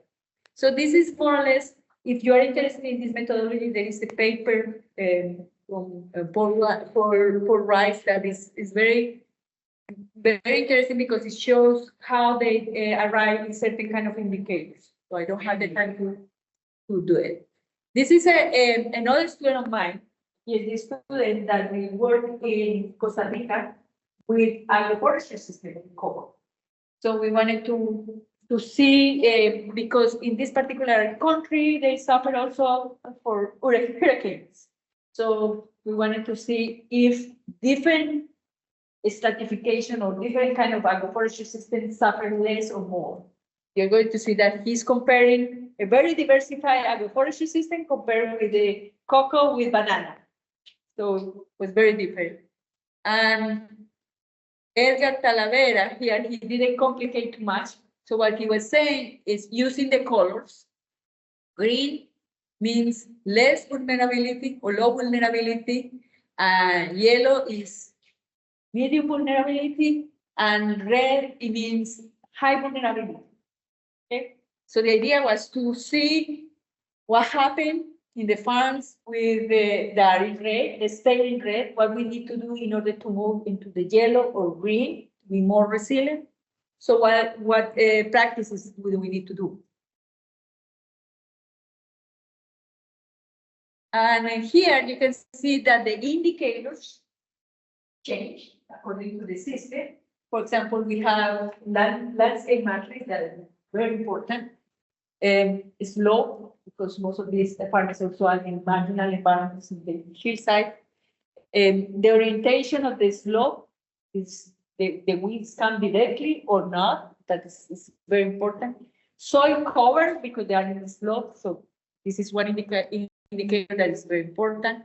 The structure of the soil, the diversity of the plants that are part of this agroforestry system, the multi-strata or just two stratas, the diameter of the trees, that is one measure that in forestry they use, the DAP, so the diameter of the tree at this height, very important.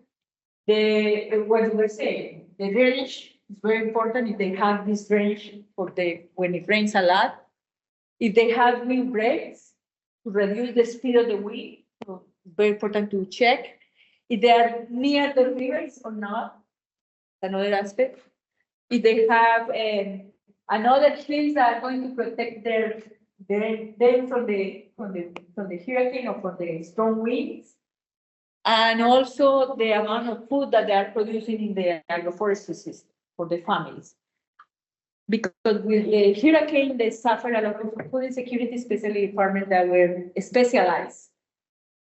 So you can see that is what farmers need to do is just to check if they are using these practices and on green or yellow or red. And what we did was to try to create the characteristics of each indicator. For example, landscape.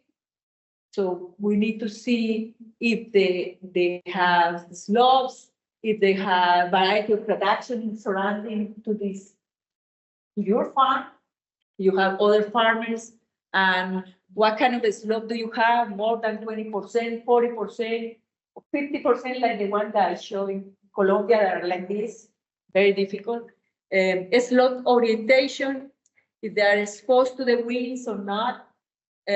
Proximity to forests or protected hills. So it's a very important composition of the territory. If they have the windbreaks or the proximity to rivers. So the idea is, and we also create a very simple manual, a little book for the field that they can bring into the field and see more or less the picture and help them to evaluate their own farm. So more or less what you see here with the picture. So, for example, this is the slope, less than 20%. So more or less farmers have this inclination, and more 20 to 60%, you can see the bare soil and very inclinated, or you have more than 60% when you have a slope with a lot of risk. You don't cover the soil. So they just check. So they can give a checkpoint here. And then we evaluate different indicators at the farm level. So, for example, vegetation diversity, then so auxiliary vegetation, what other crops are part of the system, what is the root depth of the major plant, DAP, soil structure, soil cover, conservation practices, if they use drainage, or and the percentage of food that they produce in the farm. So the main crop is cocoa, but they also produce beans, vegetables, or corn for the family. Sometimes what they are doing is producing in the same plot where they have the main crop. With the chain, they use this space to grow crops, or they just have 1/3 of the farm with food production. Depends. Okay. So if something happens with the cocoa in the market, they can still feed their farm. If something happens with the hurricane with this, at least they have something to eat. It's like a safety net for them. So diversity is very important in terms of what kind of crop they are using. And then you can see here the amoeba. These are the indicators that I already explained. And here they are comparing diversifying multi-strata agroforestry system compared with cocoa with plantain. And you can see that the diversified systems are very good in most of the indicators: infiltration, root depth, soil cover, plant diversity. This is 1 to 5. Here, for example, they are in the thresholds, probably 2.5 in conservation practices, wind breaks. And here there are 2 indicators that is very difficult to change: slope and exposure, because this is the reality. You cannot move to another place. So, but you can see that the system that is less diversified, they have indicators that are not as good as the one that have multi-strata system. Like here, for example, they have indicators that are they are low in terms of wind breaks, in terms of soil conservation practices, they have less, and so on. So then they are the ones who explain other farmers what they are doing in their own farm. This is what campesino is all about. Like, let them to explain how they did the evaluation, where are the weak points, and how they together they are going to help where is they need to improve. For example, in the case of this, if he's here, he's presenting, and he has a lower value on soil conservation practice, everybody suggests him probably to do more terraces, for example, or to do certain practices that are going to cover the soil or to conserve the soil, okay? So this is the idea with this approach, that they empower them, but at the same time, everybody help him with certain practices. And this is another methodology that we developed with Alejandro, is another student of mine, that we decided to assess the risk. And as I mentioned before, there are certain levels of risk, acceptable levels of risk that do not require adaptation effort, tolerable risk that requires adaptive strategies, like, for example, in agroecology, we are going to prepare for drought. We are going to prepare because this region, when we have a lot of hurricanes, so we need to do something. And there are other intolerable risks that even if you do a lot of designs, what happened when we did it in Puerto Rico. So we designed the farms, and then a hurricane, very strong hurricane, came and destroyed everything. And it happened in my country, in San Andres, where with Hurricane Lota came, and 90% or 98% of the island was destroyed by this hurricane. Even if you have a good design, agroecological design, it's too strong that it is impossible to stand. So these are the limits of resiliency. So there are certain limits when the risk is very high. Anyway, so in this particular case, we talk about the risk or the damage level, and the risk is given by the climatic threat that could be influenced with the frequency, intensity, and duration of the event. It could be a rain, it could be a drought, it could be anything. But this threat is constant for everybody is affected in this particular region by this climatic event. Okay, so we always say that this is a constant. And what it changed is some systems are more vulnerable, and some systems have more reactive capacity than others. So this is the one that, this is what we need to evaluate. So for example, in terms of vulnerability, with Alejandro, we select these indicators: landscape matrix, okay, because it influence the local cycle of water. Vegetation diversity, if they have monoculture or they have diversity of species: soil organic matter, ground cover, and slope. And reactive capacity, do they have knowledge, agroecological knowledge or not? And so it is tied to the driving skills, access to resources in terms of I know that here in Europe and in the United States, there is insurance.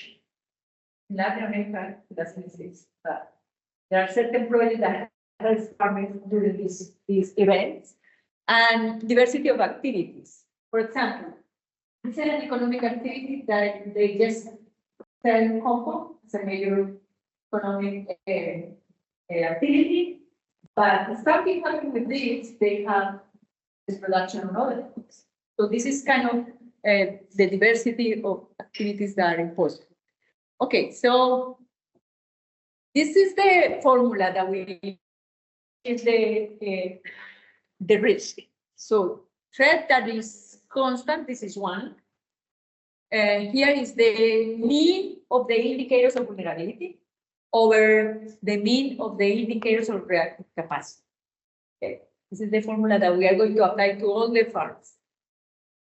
So we did this experiment in my home state, that is Antioquia, Colombia, and the idea was to work with agroecological farms and conventional farms on the same thing. You cannot compare pairs without. You cannot compare farmers that are in the hillsides with farmers that are in the lowlands. So you need to find farmers with the same conditions. So we were comparing agroecological farmers like this one with a lot of diversity in slopes with conventional farmers in the same region, in the same very neighbors sometimes that were planting, for example, in this case, a monoculture. And you can see here, it's difficult to read, but here we have the conventional farmers. We have 3 farmers that were conventional, and here we have farmers that were agroecological farmers. Here we have the indicators, the slope, because all of them were in slope. The landscape matrix that was very important in terms of indicators of vulnerability. Here we have some indicators associated with soil. It was the resource more important. See the colors. Look the colors in the conventional farms compared with the agroecological farms. So more green here than here. Okay. And then we have the amoeba. You can see when we compare agroecological farms with conventional farms, and here are the indicators: slope, signs of erosion, compactation, soil structure, infiltration, and landscape diversity. Sign of erosion is an indicator that is inverse. So you put high value if you don't see alpagas or signs of erosion. If you see a lot of erosion, you put a lower value. Okay, and okay, this is the vulnerability. And then look what happened with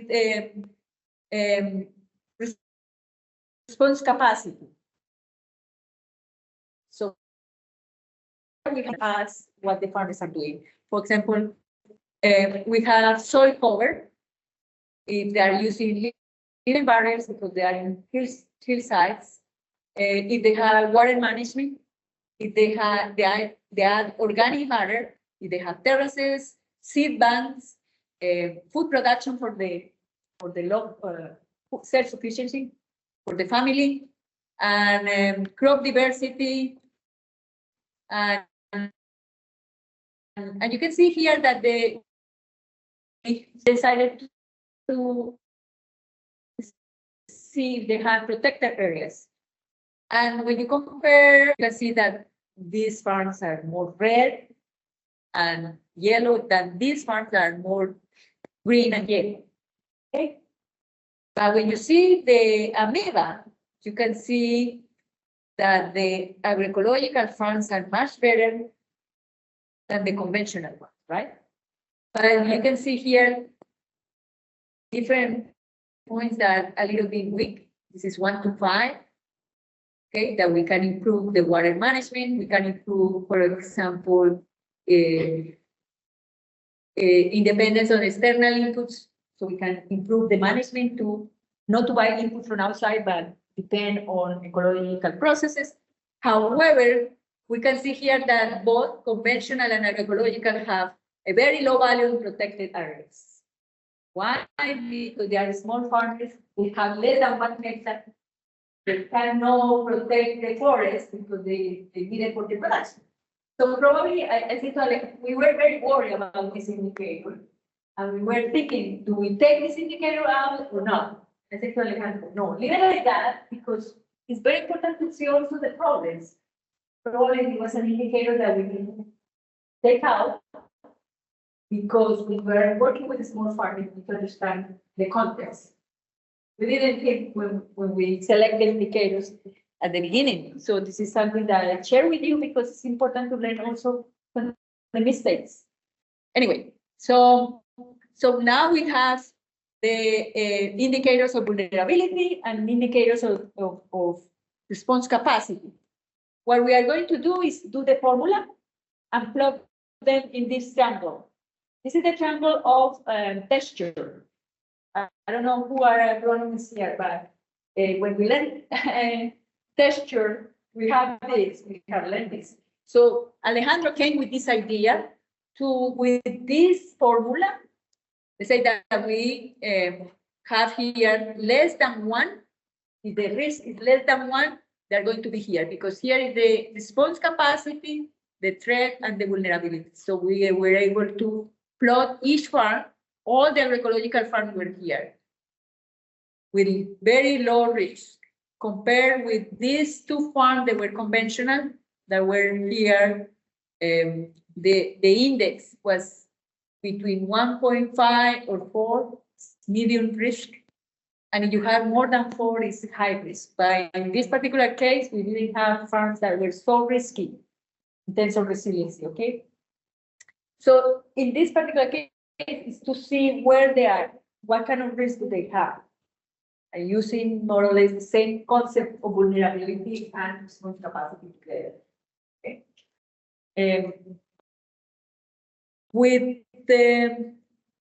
With Monica, there was another student of mine, also a PhD on agroecology, and she wanted to use the same risk assessment of the socio-ecological resilience in Chico. It's not an ecological resilience because we need to include the knowledge of farmers and how they modify the farm. So we went to the countryside, to the coffee region, thinking that we are going to do a research on climate change. So we asked the farming about what is the trend, and we expected to talk about climate change. And they say, water availability is an issue, but for us, the most important thing is the fluctuation of coffee prices, more or less what you were saying. They depend on the export crops. And when the price is like this, they are affected.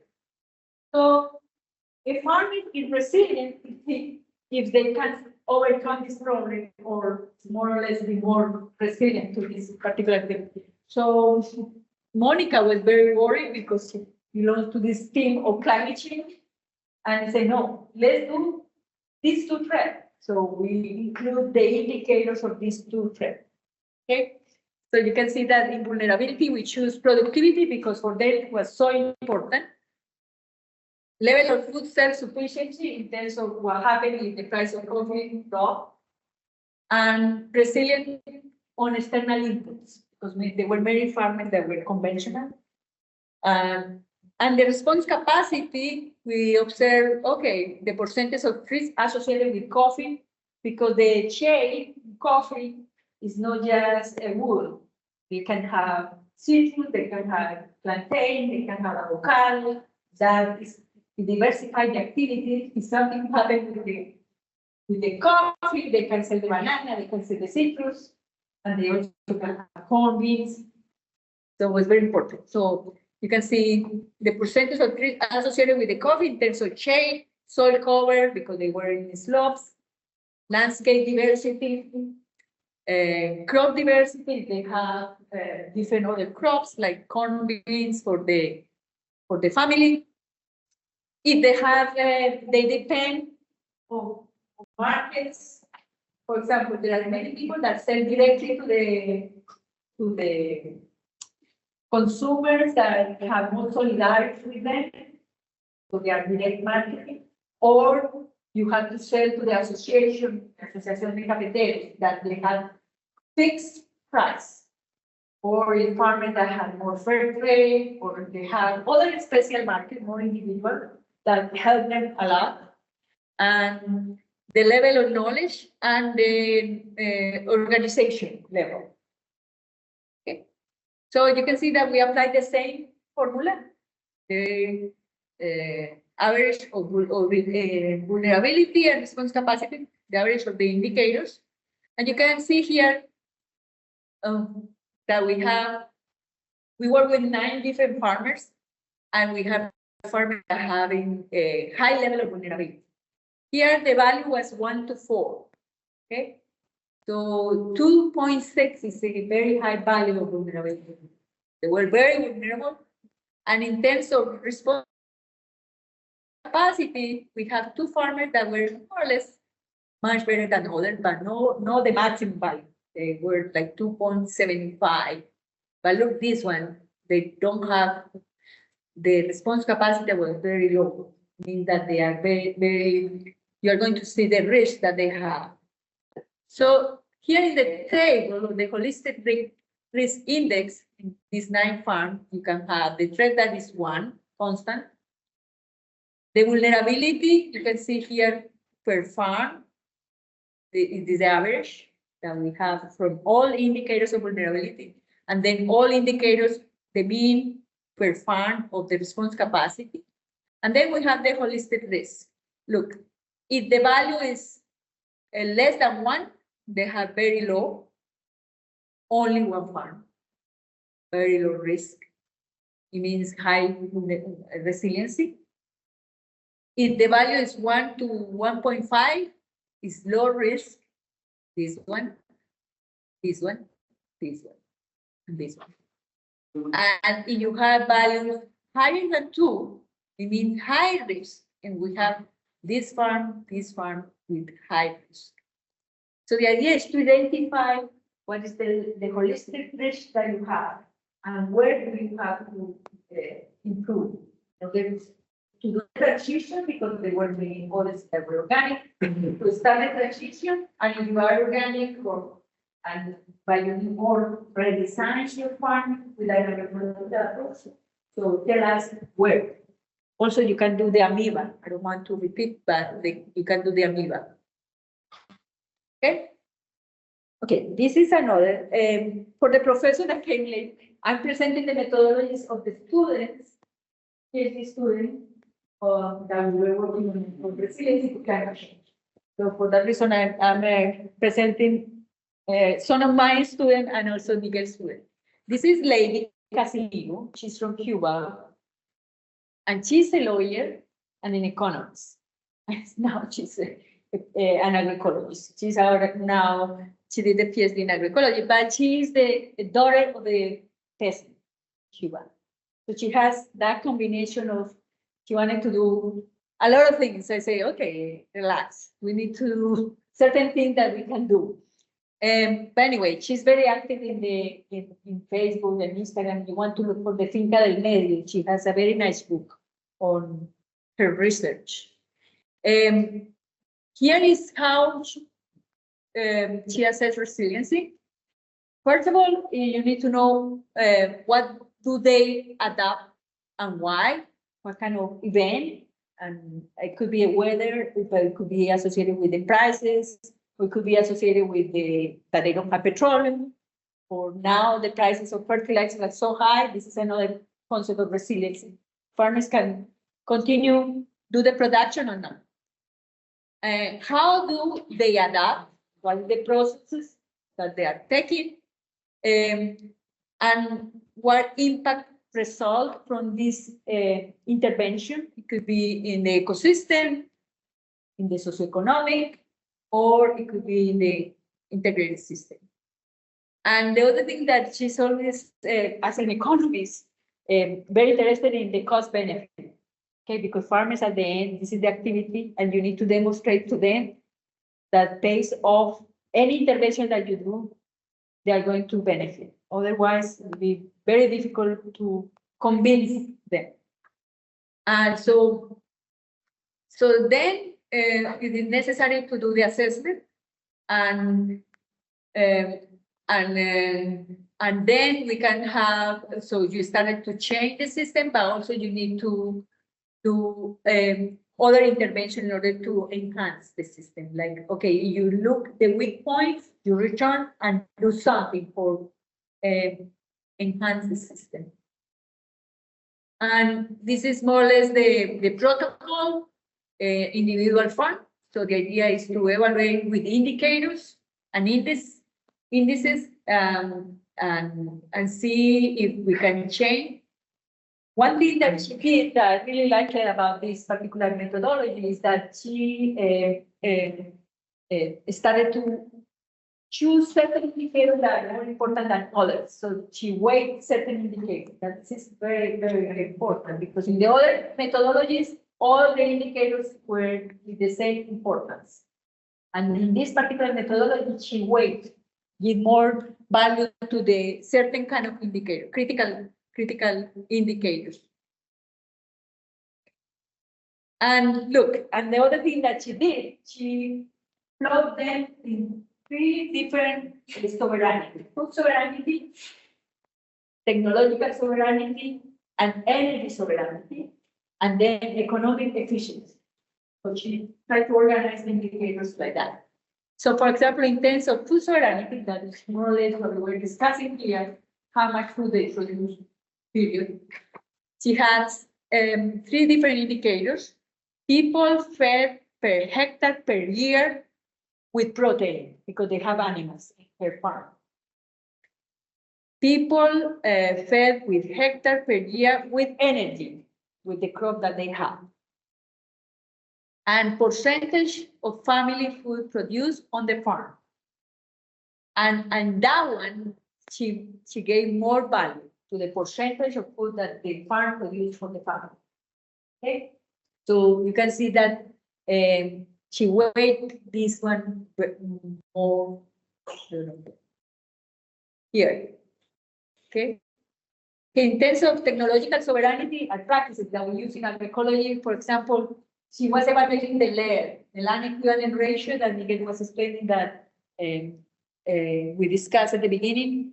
The percentage of external inputs, the bio inputs, even organic.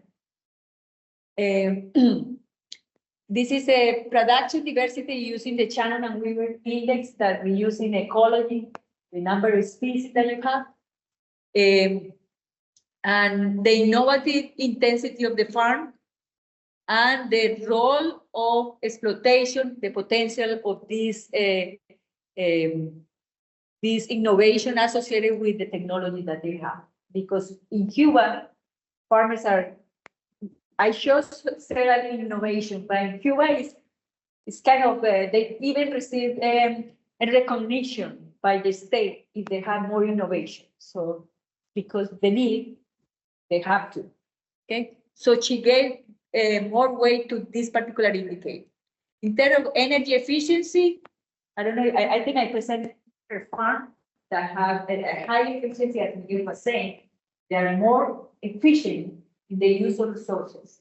So if the conventional farm, the energy efficiency is probably 2, this farm is 50 times more, 7 in this particular case. So she gave more weight to this particular indicator, but she also evaluated the energy balance, the cost, energy cost, etc. And here you can see that in economic efficiency, they have the cost benefit ratio that many farmers are interested, but she gave more weight to the external input dependency. How much dependency that they have if they buy all the inputs from outside, or they rely on their own input. So here you can see that she's creating this socio-ecological index using these indicators, and she take it to a percentage. So you have an index. And here it is the scale 1 to 5. If the value is from 0 to 20%, it's not resilient. If the value is 3, the value is 41 to 60, it's moderately resilient, and high resiliency, the value is 81 to 100%. So she put everything in percentage. And it was done here in San Espiritu, in the middle of Cuba, here. And so what she did was a retrospective analysis of her farm. So they arrived in 95, when it was very difficult times for Cuba at the end of or 90s. But anyway, at the beginning, the first 5 years, they were in the agroecological managed, using packaged conventional agriculture mainly. They were using agrochemicals, and they were producing tobacco and maize.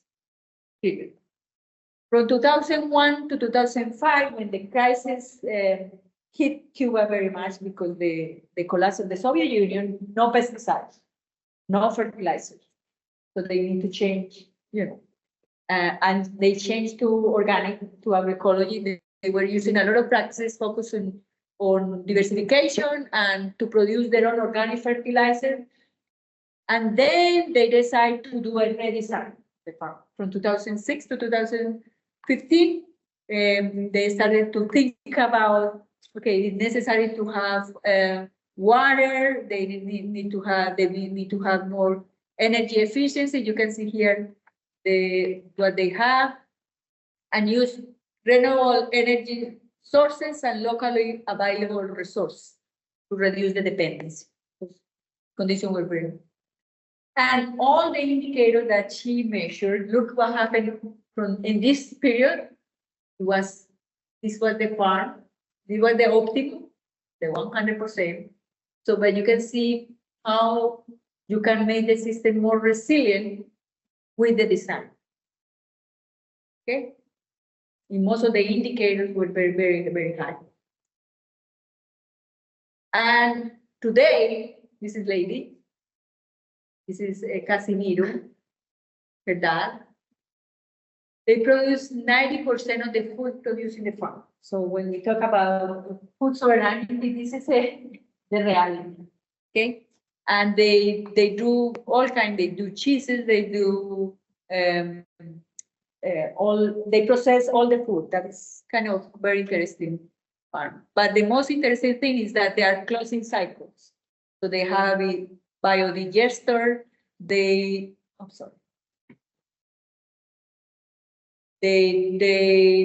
have all these biofertilizers that they produce. They have diversity. They can produce a food for 10 people, 34 people, and they have 10 hectares, so they can produce food, enough food for 340 people in this particular farm.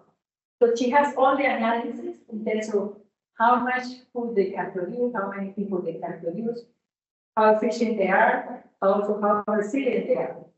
This organization. And also we have a book on just on Cuba, because they have a lot of information on resilience. This is of lady, but we also have all the information about hurricanes that they did a lot of. I will send a paper that just came out from the colleague from Cuba about agrobiodiversity and the resiliency. That all will be very useful for this particular topic. He sent me this paper yesterday. And the other thing that I wanted to present is this is what we have been discussing in this class. This path that achieve, if we have this right design, we can achieve stability, but also resilience. Okay, using different kind of innovation, and also using agroecology, the practices in order to to achieve what we want. If we continue with the status quo, the monoculture, which we are going to reduce diversity and stability. And these are the properties for the agroecological design, conservation, or productive and functional biodiversity on farms and territory. Socially self-organized, performing groups based on the needs and aspiration, the innovation that they have, farmer to farmer, or campesino methodologies to empower themselves. People who anticipate change, with the innovation, how they prepare, they prepare, for the hurricanes, high level of cooperation and exchange, and build on human capital, mobilizing resources to social innovation. This is what happened in Cuba, for example, in terms of public policies, that most of them are confronting at the national level. They just want the insurance, like in the United States, if something happens after the event, they help farmers, but they don't prepare for. And many people are working at least in Cuba, in terms of adaptation to at the regional level with genetic resources, new varieties, new crops, zonification of the crops. That is important. But the reality is that resiliency crystallized at the local level with farmers, at the territorial level, kind of the trend. Okay, so I finished with the methodology of resiliency. Do you have any question, comment? You mentioned times nowadays in here, insurances tend not to cover anything in our area because the risk is high. Yes. For trees, this season is very hard to get. Sure. Sure. Wow. Okay.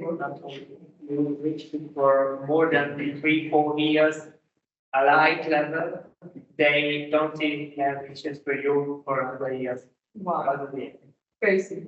Well, we don't have any insurance in Latin America, so people need to overcome alone. So with innovation and see what they are going to do. I'm prepared for that. Okay. Okay, so very quickly, I want to explain, and probably tomorrow, Wednesday, I will emphasize more about this methodology, because we want to end up with to see if the farm is applying the agroecological principle or not. Because there are certain farms that are conventional, others that are organic, like maintaining monoculture, and as we saw several examples, and probably they apply some principles like organic matter accumulation, but in the landscape, they're very simplified. And the others more to see this methodology is not to grading and say you are fair. No, it's to move them into more political approach, or to see where we can improve the practices. And these are the agroecological principles that we already discussed. We have been discussed every class, and you already know. But the idea is to see what kind of practices enhance what processes, and for that we use certain indicators to see if they are applying the principles. And this is the conversion that we discussed. For example, this is the urban agriculture farms in Cuba that I'm going to present next class. They are using diversity also. So you can use all the principles of agroecology even in urban farms, in the cities. The goals of this methodology is to survive, to see the number of farmers and assess what kind of indicators and how close they are from key agroecological principles. And this methodology we developed with Miguel in Japan. So you're going to see that most of the features are from there, but it's just a matter of sharing with you what we did and what we found. And the goal of this methodology is to suggest ways to improve the agroecological design and to enhance the biodiversity, productivity, resiliency, and autonomy.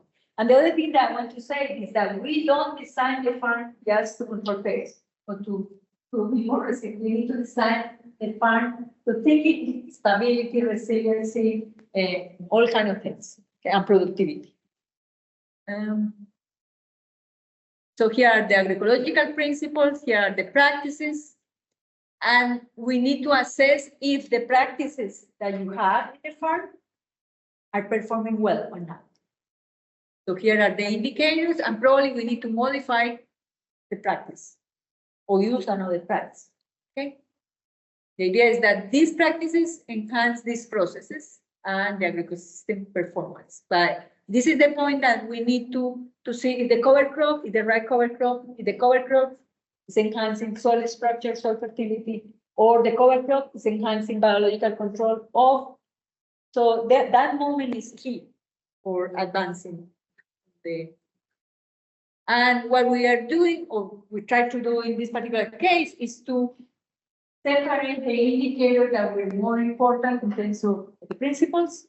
And you can see here that we select certain practices associated with landscape diversity, several practices associated with crop diversity, like rotation, intercropping, high crop density. So practices that are more associated with genetic diversity. And you can see use of traditional or local variety, variety of mixture, more than one variety. And here we select some indicators associated with soil quality. Remember that agroecology we work with soil quality and plant health, so we need indicators of soil quality and indicators of plant health. And then in Kyoto, because we work mainly in Kyoto, but in Japan, we were working with 9 different farms. So the first thing is to see what practices do they have, to have an idea, okay? And you can see here the practices, and the idea was to check each practice. This is a picture from California, where I used to train farm workers, but it's with the same idea, but I don't know why I put this picture there. This is the agroecological indicators: landscape diversity, crop diversity, genetic diversity, soil quality, you already know, ecologically based pest management, dependence on external inputs, interaction and synergy between components, and productivity of total farm. More or less what Miguel was explaining to you, the total output of the farm. Okay, so this was the indicator that we used to assess the principle of agroecology. And here you can see the value. We give value 1 to 5.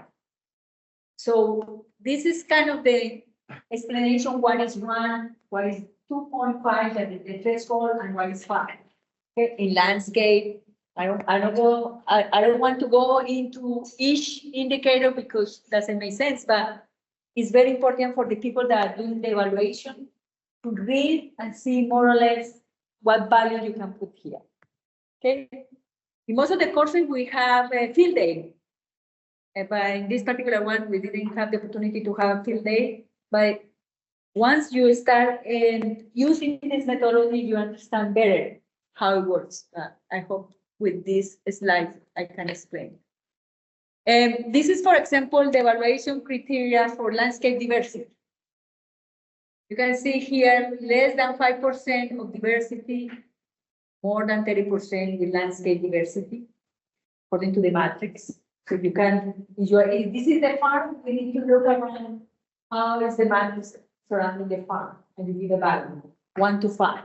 Okay, and here we can explain: 1, less than 20% of the perimeter of the farm is surrounded by diverse community of natural vegetation, conventional neighbors, or lack of vegetative borders. Could be buildings, who knows?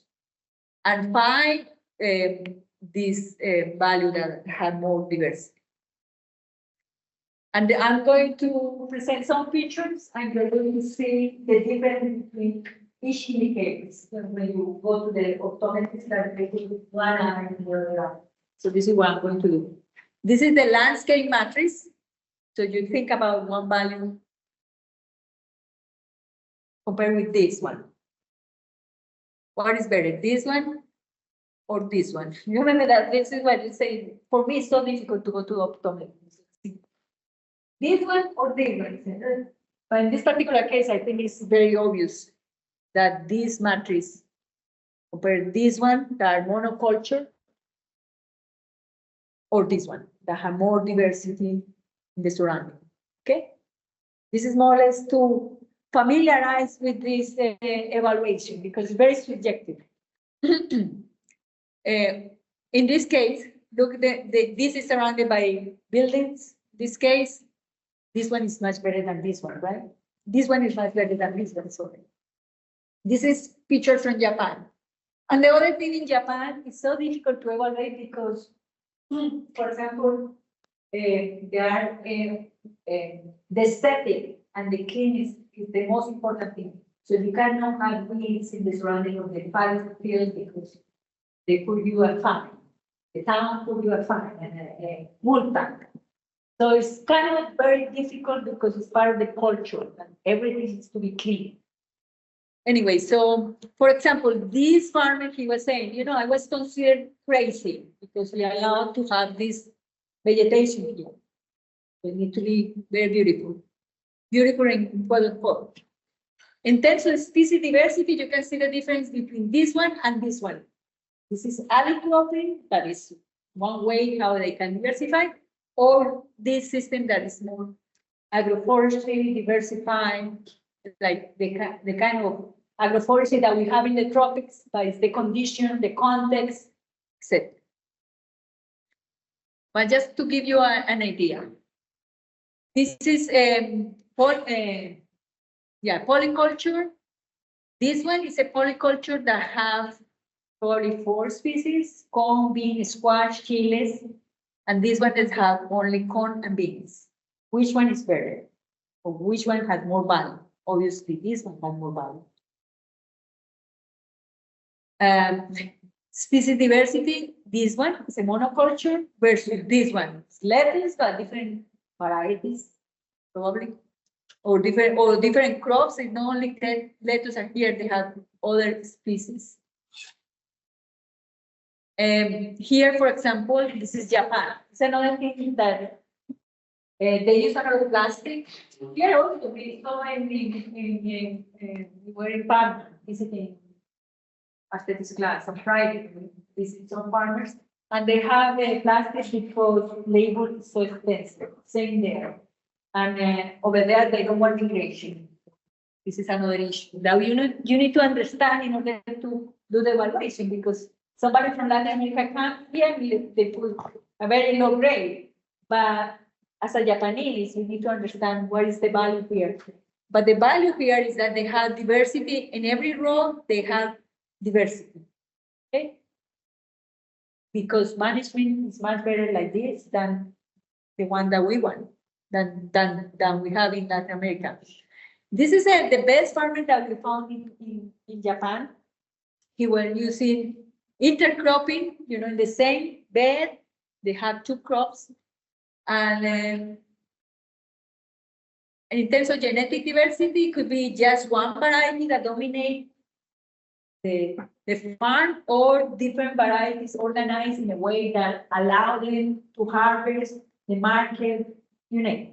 So, but this introduction of this genetic diversity provide better conditions in terms, they're less vulnerable in terms of pests or diseases or other aspects. And this is another nice farmer that we found in Japan, where he wanted to have diversity, but only diversity of lettuce. He doesn't want to plant tomatoes, he doesn't want to plant carrots or whatever you want to suggest them.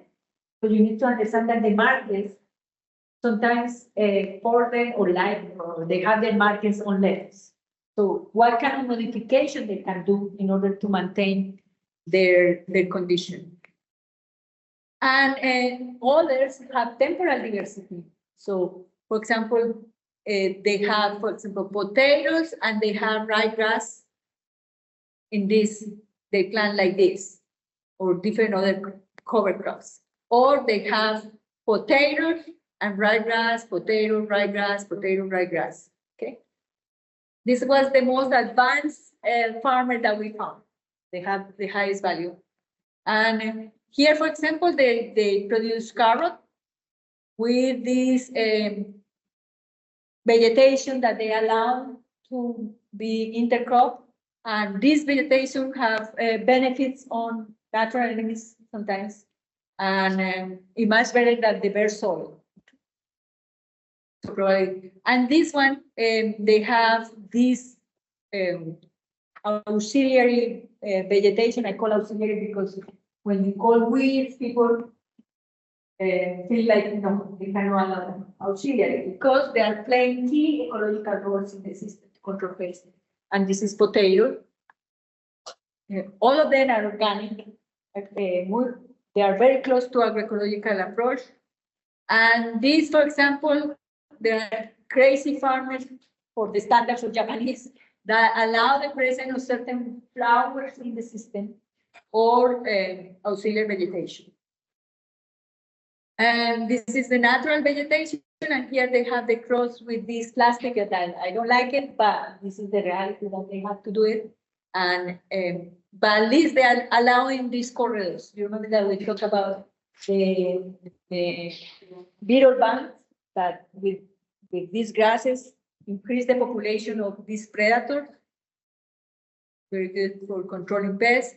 And then another aspect that is important is the sampling. So I'm going to present some sampling methods that we use to sample functional biodiversity with the net that you monitor the surroundings, or with this cloth that you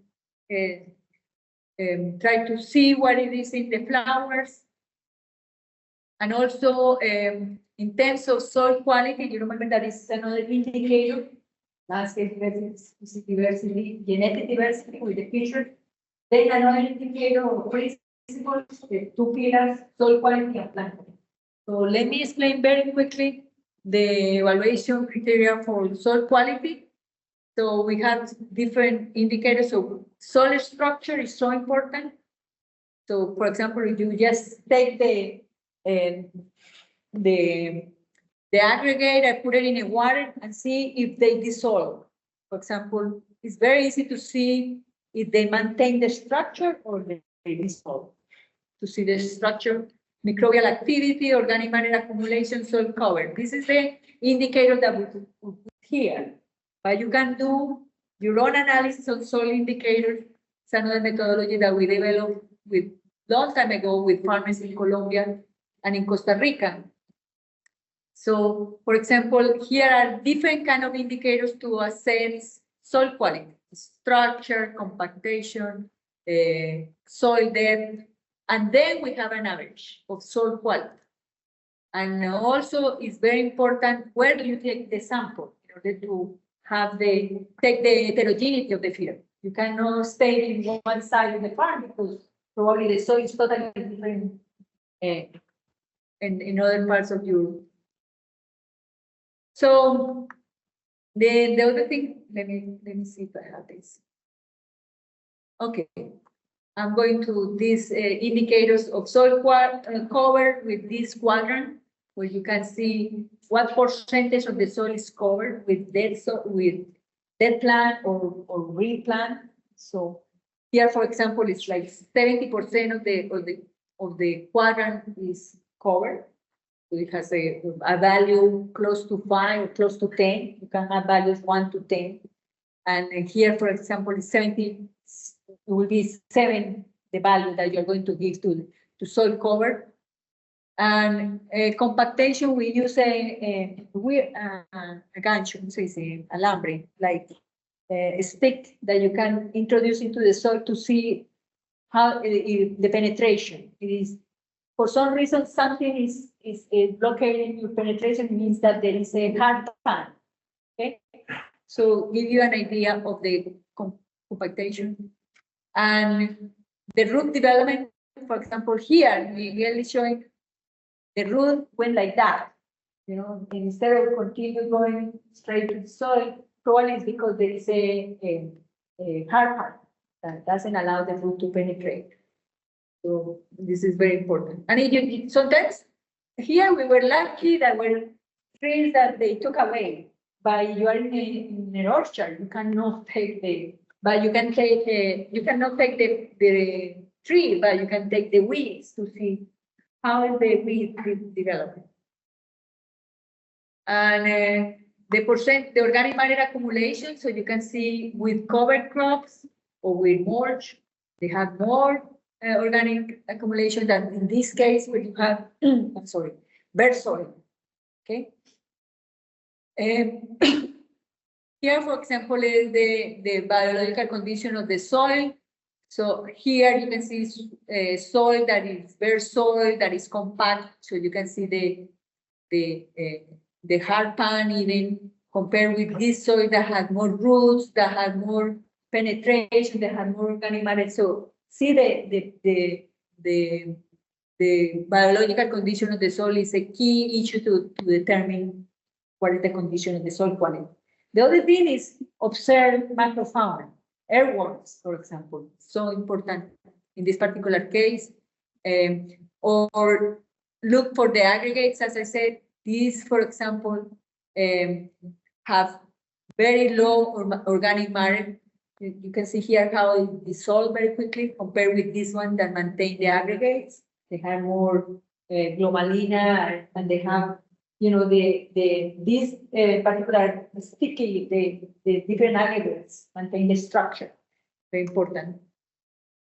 And microbial activity, we use water peroxide. So you add water peroxide, oxygenated, so you can see the effervescence. And it means that there is it's a reaction with the carbon. It's indirect evaluation because you can do a microbial soil sample and you know more than me. So this is the kind of analysis that we need. This for farmers and then in the laboratory for your thesis. And this is what I always do. I do the sampling for the university, increase the number of samples, and then we do the analysis, you know. And in the field, we do this kind of visual thing that farmers need to see if their soil has life or not. And we did it. We did that with farmers on Saturday. It was very, very nice because we took sample from the forest, from the CIEP, and then we took sample from the field. And the CIEP is the value 10. They have more effervescence, more microbial activity than the field. And then in the case of rhizobia, obviously, very important to see if they are active or not, and the color tell us if they are active or not, in the case of rhizobia. Another way to see if there is microbial activity is with the tea bags. Green tea bags, you burn the tea bags in the soil for 1 week, and then when you return to, you see the composition, it happened. Or you have this rice tramp that we use.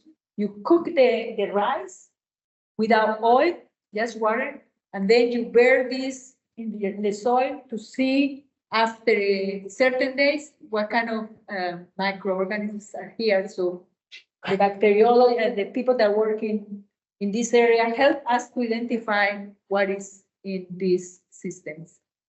Meso and macrofauna is easy to see, like collembola, earthworm, Philippides.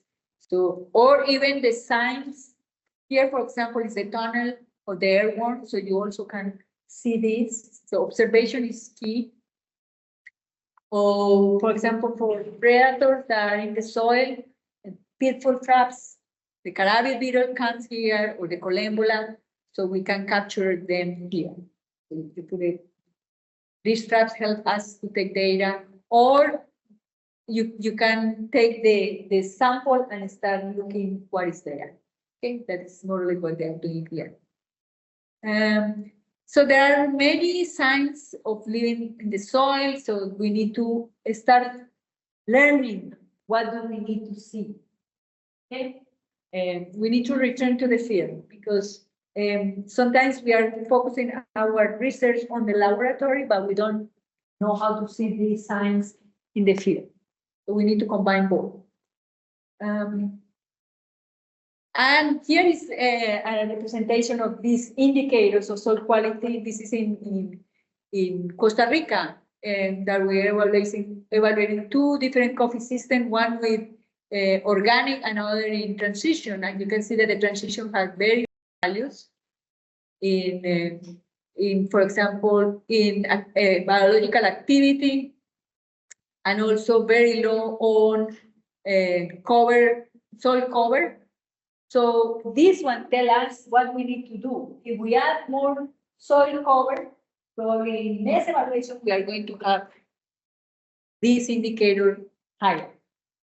So it's kind of like a radiography. When you break your arm, you take a radiography and they know where they need to intervene. This is more or less a picture in a particular moment in the transition that tell us or tell the farmer what they need to do. The dependence on external inputs, this is a farmer in Japan that they buy all these inputs from outside. Probably compare with this farmer that use the forest leader, that all the clippings from the city, he go there and collect it, and he created his own inputs in his farm. So the dependence is different. And in plant health, we can see appearance of the crop, disease and pest incidents, natural enemy abundance. So we have 10, a lot of indicators of plant health. And okay, this is the practice used by different farmers in Japan.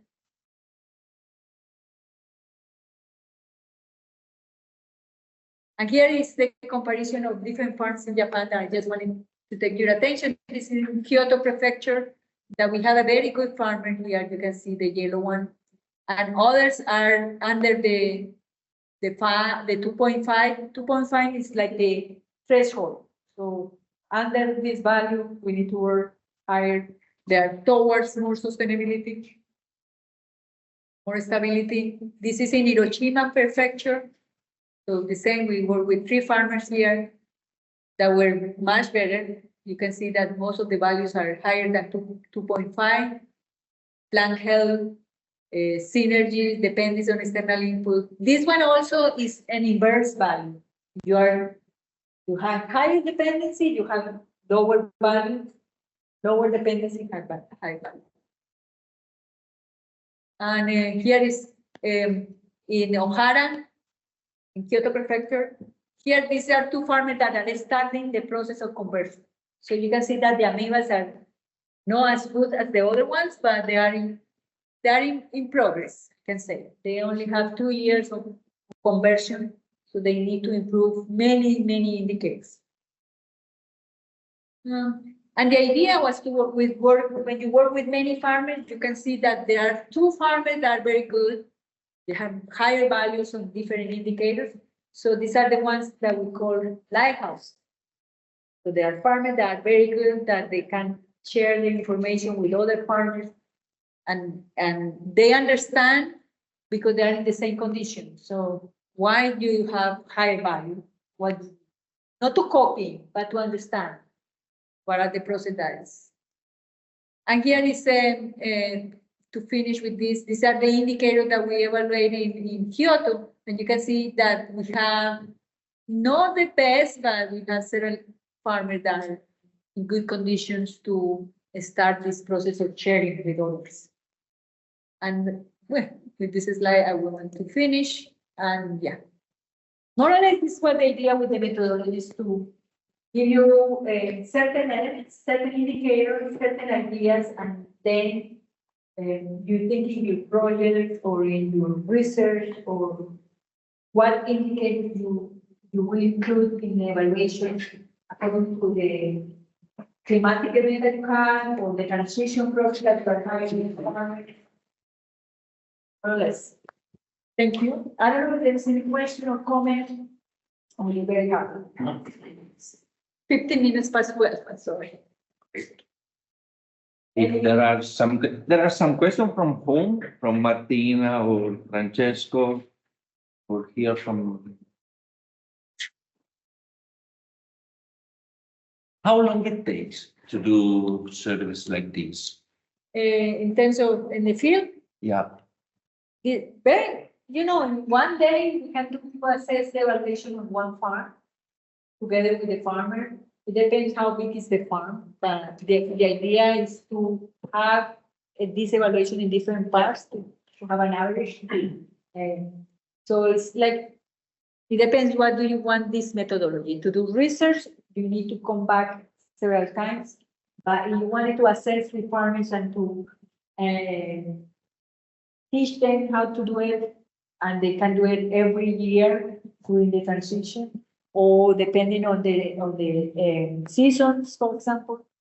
Early in the spring, it would be nice to do an evaluation, and during the summer, that is when you have the crops, and then late in the season.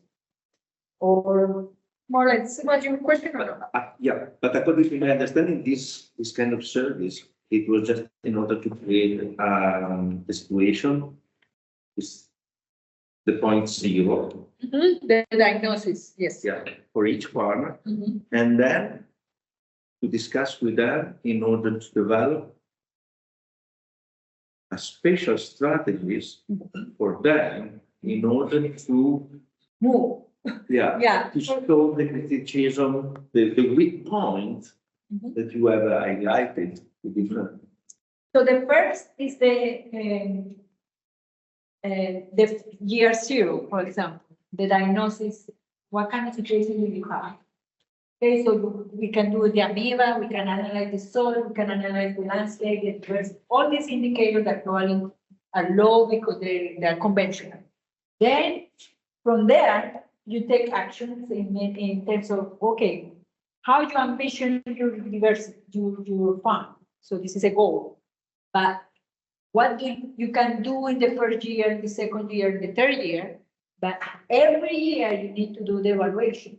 So, for example, we have a farmer that we started with him long time ago, and he's a peasant, and he received a lot of visits, but he has his amoeba, and he showed the amoeba since he started. He has like, I don't know how many, but he has a lot of amoeba showing how his farm is changing over time. And now it's an ecological farm, but I can say that it's very important for the farmers to understand how the practice is improving their system or not. And for that, they need to participate as a researcher with us, doing the research with us, understanding our research.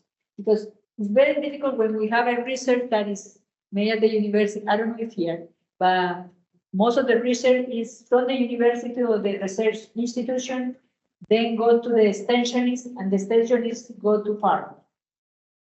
But the researcher never go to the field, never talk with the farmer.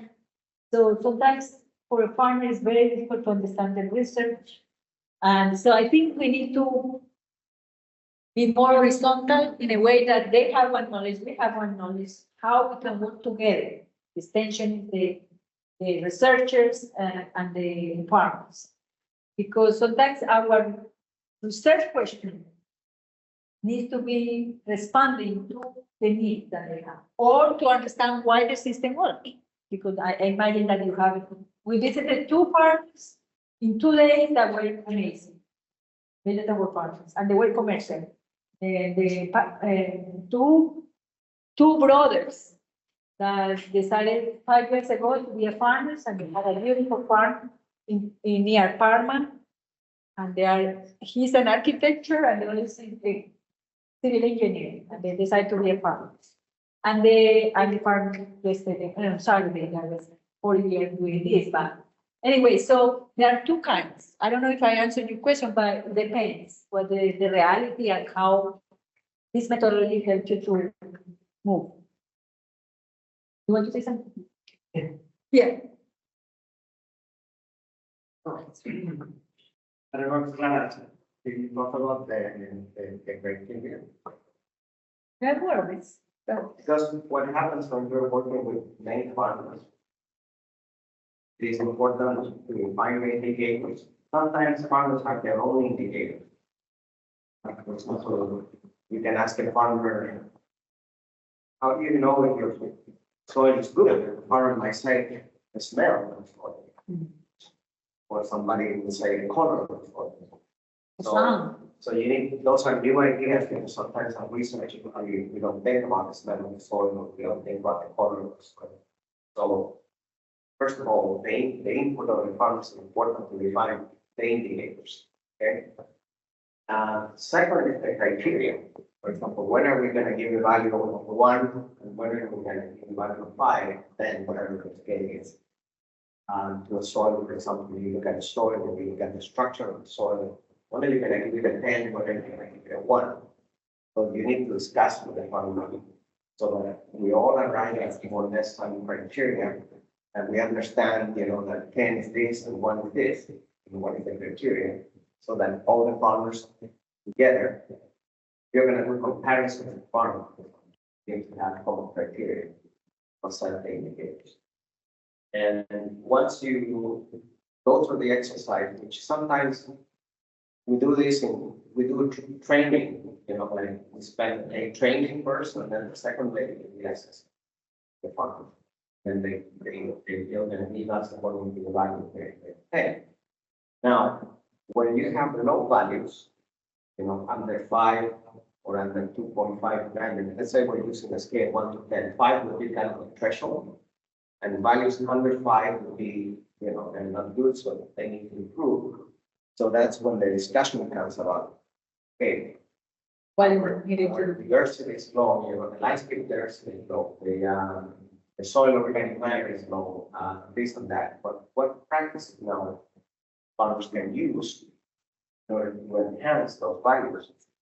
Because that's the idea, you want to improve the values with time, practices. So you come up with a set of practices, and then year later, you want to analyze it again to see if that practice really improved. The indicator of soil quality or landscape diversity, whatever indicator you want to improve.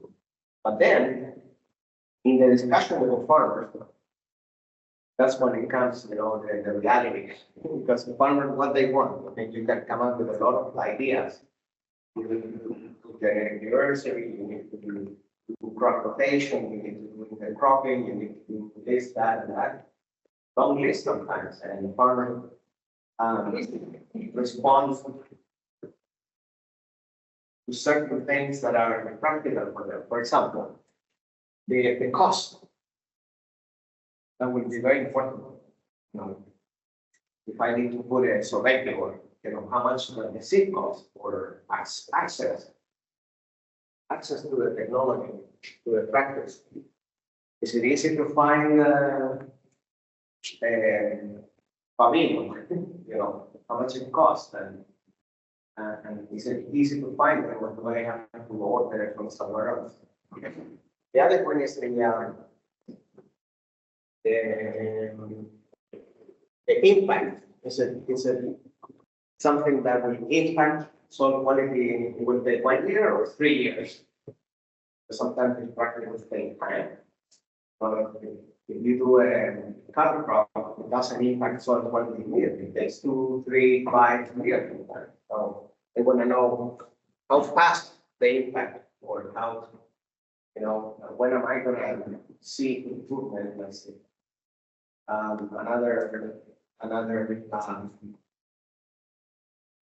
What do you think would be another criteria that farmers will use when they're deciding for a particular practice? Cost, impact, accessibility, what else? Usability. Criteria farmers would say, okay, I'm gonna go for this because. Risk of success, Sorry? risk of success in the implementation. I mean, Success? the risk of success risk, or not success. risk, Like this. mistake. It's, Risk, okay. Okay. Okay. Benefits. Yeah, kind of what benefits, and those benefits are not only economic. economic. That because benefits, because for example, I was talking about, because here we have some problem in order to find employers, workers, for example, in the field, specialized workers in the field, because it depends, something like that, and this can be also an option to be evaluated by the farmers. So Another factor, especially in Italy and in California, labor. Doesn't need labor. They need to employ people. That's another very important. Some people, labor is an issue because you cannot find labor or it's too costly. But some other farmers like to need labor. They like to employ people if they have the resources. They create employment, whatever. So labor is another one. And then all us others, would say labor is a problem. Some others will be, can it be mechanized? Can they use machinery? So mechanization. And then here, the need for certain implements is necessary. We have seen many farmers that are innovating in implements for weeding, for planting, for transplanting, that kind of innovating because you don't find it in the market. And then they kind of, for example, this couple of farmers that we met, we have Panama here, and maybe you could visit some of their ranges. They are, one is engineer and the other is an architect, and they have, they're playing around with the implements, tractor, they integrate the implements. Weeding. They want them to remove the weeds in a certain distance and so on and so on. And so they're innovating the design of implements that will make their management of whatever practice that you need to be more effective.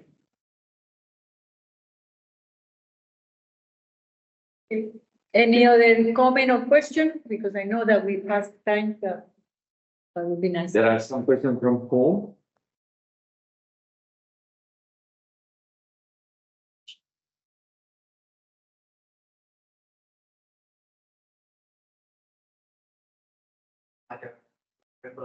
More or less time. Oh, okay. Years.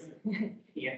This is something that we didn't discuss, but for the organic transition, it takes 3 years to recertify as organic. Exactly. And an ecological approach doesn't have a label, but what you need to build is the ecological infrastructure. So it depends. So like I say that it can take 4 years until you reach the level that you want. You are working with annual crops, or you are doing, you are working with perennials, and you have already an infrastructure, so you can enhance the infrastructure. It depends, but let's say 3 to 4 years to do this kind of transition. But there are farmers, for example, in Latin America, we have conventional farmers that use only fertilizer. It's easy to do the transition that farmers are very industrialized, that use pesticides, that use fertilizer, that use all kinds of pesticides. So I think it depends, but let's say 3 to 4 years to do that kind of transition. There are no other questions. Thank you.